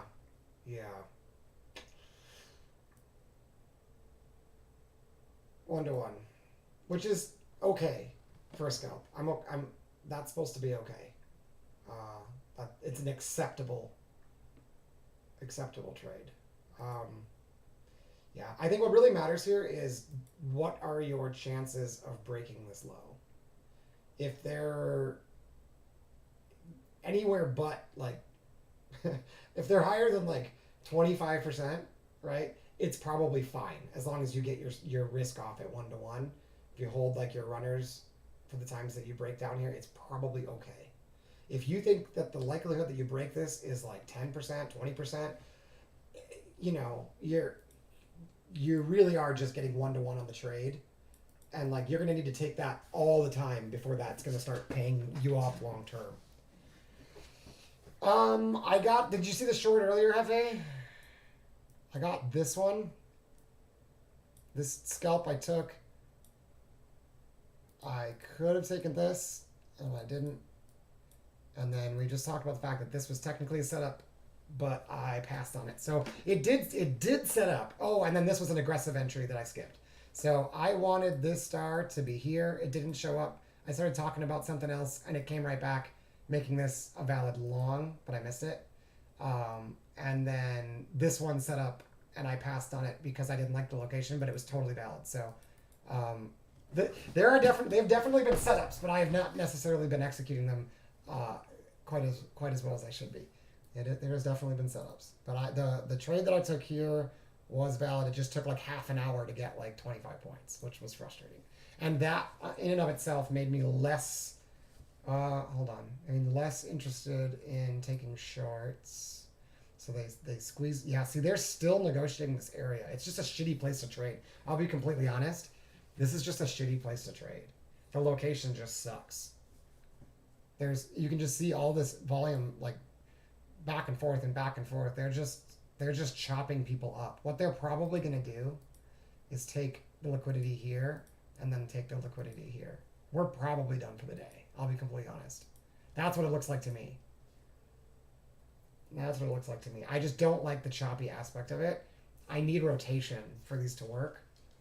And the market's just not giving me, it needs to expand out of here. Like I said earlier here, what I really want is bigger rotations. I want to see the market moving so I have a chance for my targets to get hit. I really don't want to be trading when it's just staying inside the channel. I needed to expand. Here we go. Okay, so now if they trap back in here with a sell, I'm pretty sure that's a valid short. It would have to be an orange bar or star here because they did break that high now. Are there lined up power bars here? No, not really. Should be safe, but they'd have to show some aggression to the short side here. They're trying to get an arrow going. It might have to go a little higher. There's all this liquidity up here. They might be headed for this. Yeah, I paused on this one. There's no. Yeah, it's too aggressive for me to buy just because there's an aggressive buyer. Because we've seen this so many times in the same exact location. Like, I'm just not going to be that aggressive about it. If you were super bullish, this one's an aggressive buy and this one's aggressive buy. But you need to think that we have the potential to go higher for that to work. Because sometimes they're just going to roll over. Even if it's balanced, they're not going to work that well. When it's bullish, they're going to work most of the time. Like, you could literally just take any star down there. It's going to be fine. But it's got to be bullish. And a sign that it's bullish is that these bearish stars get beat right away. Right? So now that... And we did see this right here, too. Right? The bear star got beat. And then they came back, and the bull star worked. So it does appear that buyers are taking control of this important 11,600 level. So, I mean, the only way to probably get paid here is going to have... What I'm trying to say is you're not going to get a 70% win rate setup, most likely, with all of this choppiness in here. You're going to have to be okay with like a 50% win rate. And just be aggressive with the long side and skip the shorts. Because, yeah, it seems to me like every time we try to get under this important area, buyers just show up aggressively. And the shorts just don't have any answer for that. They don't show up until it starts rotating away. And then they have no continuation. See that? So I'm just not bearish here. It comes down to that. I'm just not bearish here. So even if they do trap back in here, I don't think I can sell it. It's just really choppy in this zone. It's not a great area to trade. We're not at an edge. You can see. Let me wait till this bar closes and I'll show you. We're just right in the middle of a chop zone, And so your best case scenario, oh, that's actually a pretty good indication. If this does work, things could change quite a bit. I do not like shorting in here though. It's just gross. But this arrow followed by orange bar is usually good. Let's see. Last 20 minutes of the day, I really don't feel like getting another stop. But if that fails, it's clearly bullish because this works a ton. But like I said, I don't see any reason to be bearish. So the order flow in this little area might have a seller, right? I just don't see the chances of that seller getting anywhere as being very high. So I'm not going to follow every single aggressive seller if I think that the buyers are just going to show up at 600. Like, you can. The algo says it's fine. I'm just not that aggressive.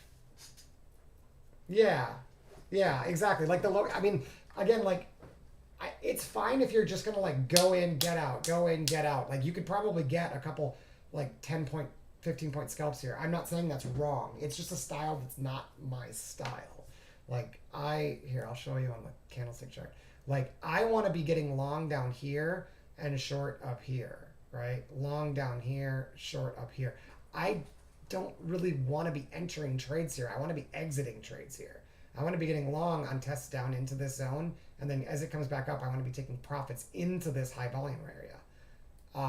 Just because I want to have a high win rate, I'm not okay. A 50% win rate for me, you guys, is not a great day. But I'm often getting 1-to-1, not 8-to-1, you know?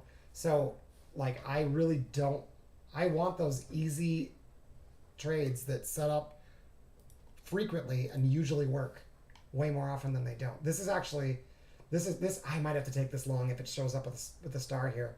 That's a really nice defense of that area after that really strong seller came in. This might be worth it for one more try. Fuck, the location sucks, but I can just see them like pushing this up to get the liquidity. Order filled. Okay, oh fuck, that's not a star. That's not what I wanted to do. I thought that was a star. It's a diamond. So it suggests there's high volume there, but there wasn't an aggressive seller in that bar. I want to get out of this trade. Let's see if they can give me like 3 points. I really should just be covering, but so the diamond suggests that there's a big volume in there. It's like a delta, but there's not when there's a diamond and no star. The likelihood that we're going to continue right away is not as good. It can still get a couple bars, but it's probably not ready to rock. Now, if this one's a star, we're in great shape, but it's got to close bullish for that to happen. But the purple bar here, followed by a lot of volume, is still a sign of aggression, especially the fact that we got the star here. And see, what I'm looking at is I'm identifying that this is where all of the volume is, right? And they pulled back into it and are trying to bounce off of it, and there's liquidity sitting up here that they're going to want to suck up.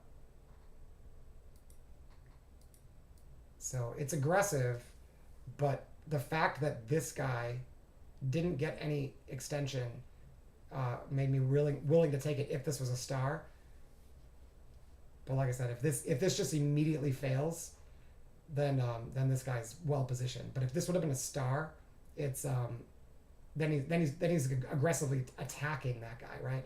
If you think about it like a chess game, like they moved their piece aggressively, and then what I want is to see buyers move their aggressive piece right into the action, right? I don't want to see them give up. I want to see them like advance and try to continue to push volume higher. That would be the sign that this dip is buyable. But when it's just a diamond like this and no star, what they'll usually do is suck underneath it and then run. So it's a little bit sketchy. Just depends on how bullish you are. But what I want, if we can just close up here, yeah, they're going to get me. Those bastards. Let's see. I'm not going to move my stop. We'll just let it go. I'll consider it an execution error. If it doesn't work. And that's cool. Like I said, I'm definitely tempted to bail on it, and I probably should, but I have a structural reason to give this a shot to get up here and take that liquidity. I just am not confident they're going to do it before they hit this stop. That's really the problem, is that this could take 2 tries And if I'm not willing to take it twice, I shouldn't really take it the first time. I should wait for the second one and be more patient. But just structurally, it looks like the right thing to do. It's just the algo didn't confirm it. I'm going to get stopped. Stop failed. All right. Now, like I said, if they come right back with a star or a green bar, I'm going to have to take it again because that's actually the better trade. That was just a misclick, and I wasn't willing to exit. Because this should have been, I wanted this to be a star, and it had it looked like it was going to be a star, it just didn't show up. So that was a mistake on my part. I should have exited the trade right away. And I actually had a chance to get out of it slightly green. So that was just being greedy. But if they do come back here and defend this, I do need to take it again, because that would be the correct place to enter the first time. I don't know if they're going to do it or not, but I will take it if they show it. Will they do it? And again, the reason that we're not getting any extension here is because we're just stuck in this range, and not super surprised that stopped.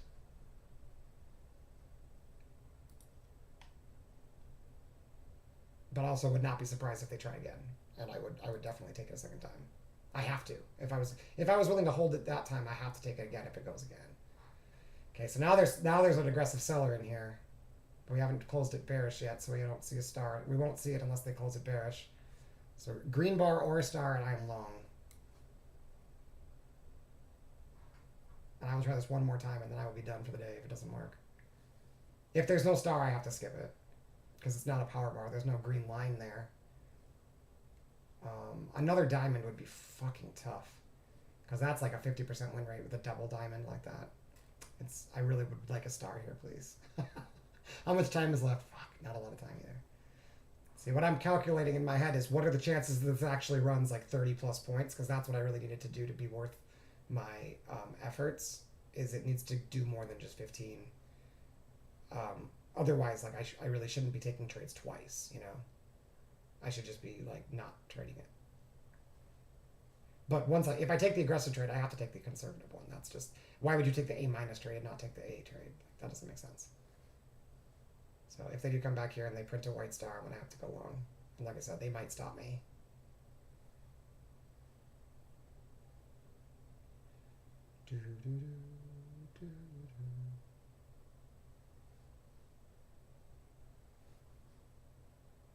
The fact that it's taking so long is not a good sign for buyers. This should be instant push if they're going to hold that low. There's no interest here. It's just so fucking slow and choppy. I'm honestly sort of hoping it doesn't trigger, because this should be right away. But again, when you review this, or when you like tell it to do a back test, it's not thinking about like, oh, it took this long to, you know, like, it's just saying, did it trigger or not, you know? So I don't really have the metrics on how long this should take, and whether or not, like, after a certain amount that it's no longer valid. I don't have that info, so I just have to do what it says, because that's what I'm supposed to do. But that would be an interesting study to run, because intuitively I have the sense that when these high odds trades set up after really slow action, intuitively I feel like they probably shouldn't work out as often. But I don't have evidence of that. But sure does feel that way. So after the close, we're gonna run back, and I'm gonna look for a specific setup that I've been testing, and I've got that I mentioned in the beginning of the stream that we saw it not work, and I have an idea of why it didn't work, and I want to see if I can improve if I can optimize it a little bit. I don't want to mess with the signal itself, but I think I might be able to filter out a situation where they almost never work. And so I want to see if that's the case. I might be totally wrong, right? But I want to look back over the last week or two and just like scan through and look for them. It won't take very long, because it's a very specific pattern that does not show up very often. But in the past, when I've seen it show up, it works a lot. And it didn't work this time, and I identified that there was something that I'm suspicious about that I think I might have seen before when it fails. So I want to see if I might be able to improve the win rate by filtering those out. It's not something I'd be able to change the signal for on the algo, but it's something I could filter. Ah, fucking Order A. filled. Okay. So I did go ahead and get long. That was mark it on close. Ah, that might be a mistake, you guys. I don't know how well this works in the last 10 minutes of the day. We're gonna go ahead and let it run. It's like I said, I just have to do what the algo says. I shouldn't be testing it. All right, I'm gonna take some oh, come on. See if I can get filled up here. There we go. Filled. Okay, I'll take another one if they get just a little higher, 30, 75. Let's do that. Because there's a little... See, I want to test this volume build here, this delta build. I missed it by a tick, you guys. A fucking tick. I wanted to take a little more there. It didn't get me. I will leave it there, and then I'm going to leave the runners to see if we can break high day. If this is a trend day, it should close a high day. We have liquidity up here. Structurally, it makes sense to be long. I just wasn't sure if this was going to take 1 try or 2 tries or 3 tries, but it hit right when market on close hit, so they might just be trapping longs and rolling it. That's the problem with trading at the end of the day. Just like trading in the morning, you're just running into new participants. At least I got most of my trade, at least I got most of my volume out.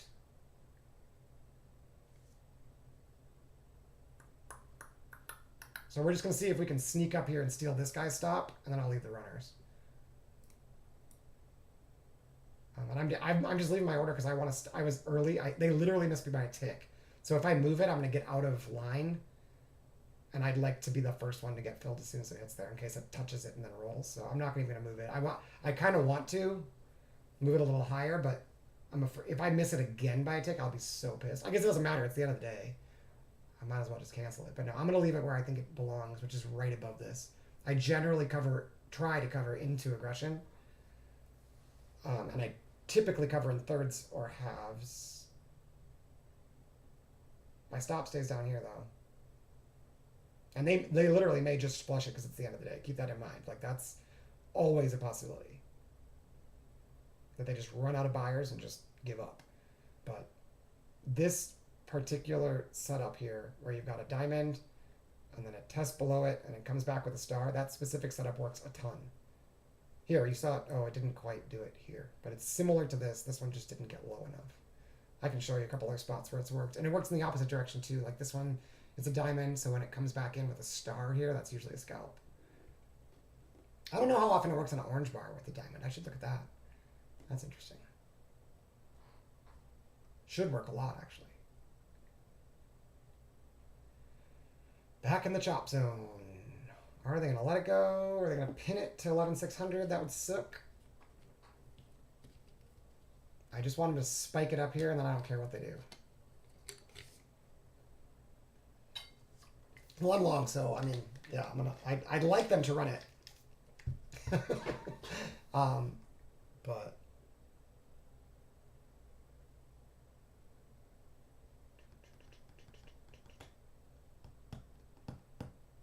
But yeah, when just like Nathan said, when you're stuck in this daily value area, like wherever all of the volume is, that's where the choppiest trading is going to be, especially in the afternoon. Oftentimes, if you didn't gap, it's yesterday's volume area that's going to be choppy. But when you gap like this, it's usually the developing volume control, point of control, that's going to be the choppy area. And the 3-day VPOC is like right here. And then today's VPOC is like we're basically right on it. So it's gonna be choppy, is what Nathan's saying. It should be expected to be choppy, and you're probably better off like just holding on to whatever. Oh, I'm gonna get filled, please. A little bit more, please. Just once, one time. Wow. Yeah, so it's gonna be choppy, and that's why I'm trying to take profits here if they can just steal those stops. I'm just gonna take 2 more off because they're sometimes just gonna steal those stops and then roll. I may stop the recording at close and then restart it, you guys, because I've had some complaints that people want to see the review, but they aren't necessarily interested because they're trading themselves in the live trading, and so on YouTube. It ends up splitting them. Nice. It ends up splitting them up if I stop it, but if I don't stop it, then I have to tell people, like, go ahead to 3 hours and a half, and then that's where the review starts. So I may stop it and then like come back in like 10 minutes and do the review. So if you guys are interested in the review, and I stop it, just watch Twitter or just subscribe, and then you'll get the notification. So I'm gonna hold runners here. I'm trying to get up here to 70. 83 would be ideal, but I'd be cool with like 68, let's say, right above this. But they could easily just roll it back, right? Like that would be very normal. Here, I'll show you here. So because we had a trend day after a gap and they pulled back and held this low, see that? I'm gonna assume that what they want is they want to collect the liquidity up here. So my regular target would be 83.50, but it's the end of the day, so I don't know if we're gonna get that high. Instead, what probably makes more sense is taking it at 42.25. But that's why I took most of my profit off. If they come up here and they struggle at like 48, I'm probably just gonna be done with it. There's only 5 minutes left, but a lot of times they'll just let it run into the end of the day and end it high day. Nice. Okay, so now we've got a reason to trail profit or trail my stop. So before, that's a reminder for me to trail my stop because I've made more than what I normally get in a trade. So it's a higher than average trade already. So my stop normally is right there. And so now I have to think about whether or not I want to trail my stop behind a triangle or if I want to trail my stop to break even. And that's all going to depend on the situation. Because it's the end of the day, I'm going to trail my stop to break even. If not more than break even. Like, I don't even mind trailing. Because, like, it basically just needs to keep going or I'm done with the trade. That's basically the way to think about it. Because there's only 3 minutes left, you know? And that's where all the... And when the market closes, they're probably going to take profits. So, I'm going to aggressively profit take here if they stall. Now, we're at that 42 level, and they've rejected it. So it looks like, yeah, we're gonna get out. Here, I'll show you. So I'm just seeing it in another. So on this other chart, you can see the midpoint between these voodoo range levels is 42.25. We tested above it by 1 point and then immediately rejected off of it. It doesn't mean we can't go higher, but it generally means that the algos that watch these levels, the high frequency algos that I'm studying to find them, have decided to hold that level. And while you can break them with enough human traders, when the algos decide they want to hold the level, it's usually going to hold for the next rotation. Just like how this one here, they couldn't break under it right when I got in, and then they do hold to the next one. Oh, hold on. Do I have a? All right. So let's watch the close. Let's see if that was a good exit or not. I guess it's a good exit either way because it's a bullish. It's a win. How'd I do? All right. Well, I made back the stops that we remember. I aggressively took this one and then got the trap back in and took that as well. So that was 2 stops in a row. I missed this one, so I didn't want to be aggressive after taking those.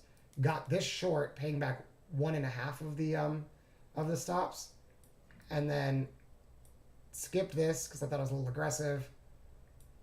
I took a stop here and then almost got back to break even because this one, I paid for this one and then I had one more stop to make up and I didn't have full size on because I had already taken profits here.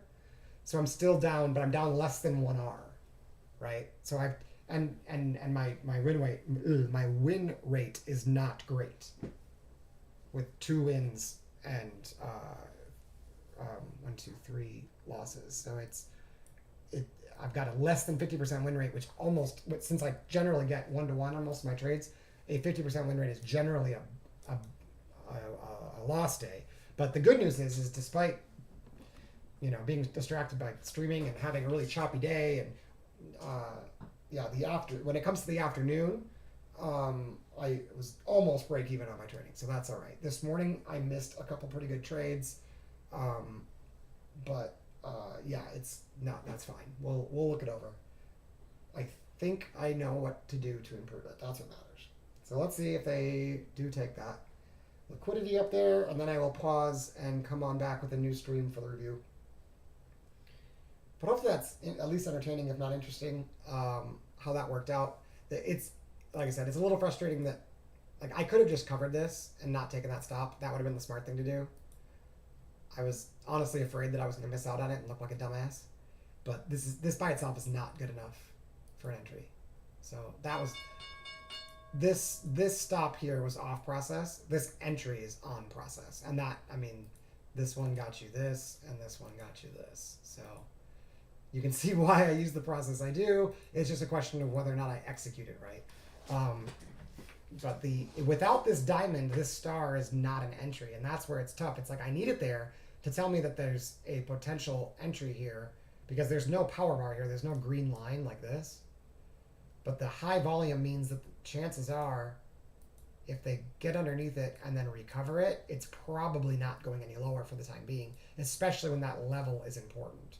So when these diamonds show up at this level, see like here, like this one technically just worked, but had we traded just a little bit under it and then gotten it, that's a great trade. Let me find one more. Either side. Purple or blue. Purple or blue. Here we go. So diamond, trade behind it, come back in. Oops, I pointed to the wrong one. Come back in, short. Right? So that's how that works. Cool. See you, Nate. Thanks for sticking around. Appreciate it. So let's stop here. I'm gonna break my fast. I'm kind of starving, and I imagine they're probably now gonna go get the liquidity. Of course, that everyone's done trading. They're just gonna rip this higher. That makes sense. I will come back in about 10 minutes or so, and we will review the day, and then I'm gonna dig in to that signal to see if I might be able to optimize it further. So thank you guys for checking it out. If you want to stick around for the review, hang out 10 minutes. I'll send out a new link on Twitter. Or if you subscribe to my YouTube, you'll just get the notification in your email. But this way, if you're not around for the review, but you were around for this one, you can later on go and watch the review in like 2x time, and that's totally cool with me too. I honestly do these more for myself than for everyone else, but if you guys are interested in learning more about the algo, what I can show you is how to get your hands on this one, which is Simon's algo. That's what mine is based off of. To do that, you would contact Simon, which is tradeandperform@gmail.com.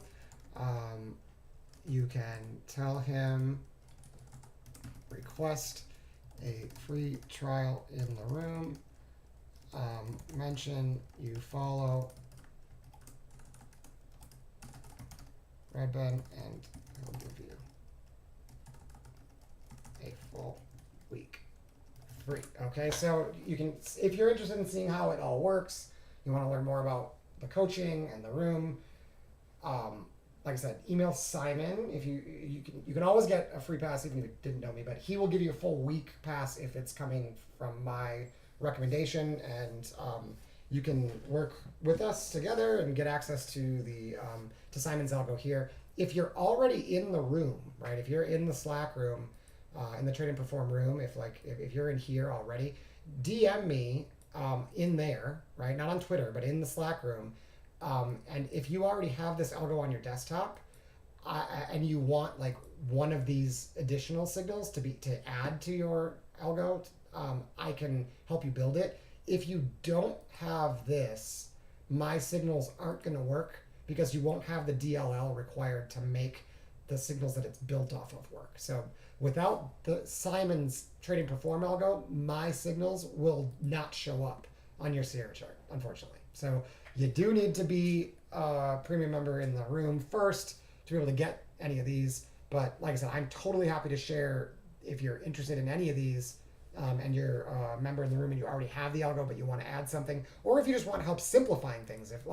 If you don't want as many symbols in your algo, and you just want to know, you don't know how to code with Sierra chart, and you want me to help you tear it down and simplify it, I can totally do that too. Just DM me in the Slack room, and we can do like a Skype session or whatever and work on that together. All right, hopefully this has been interesting and educational. I will see you guys, for those of you who want to be here for the review and to dig into that new signal. I will be back in maybe 10 or 15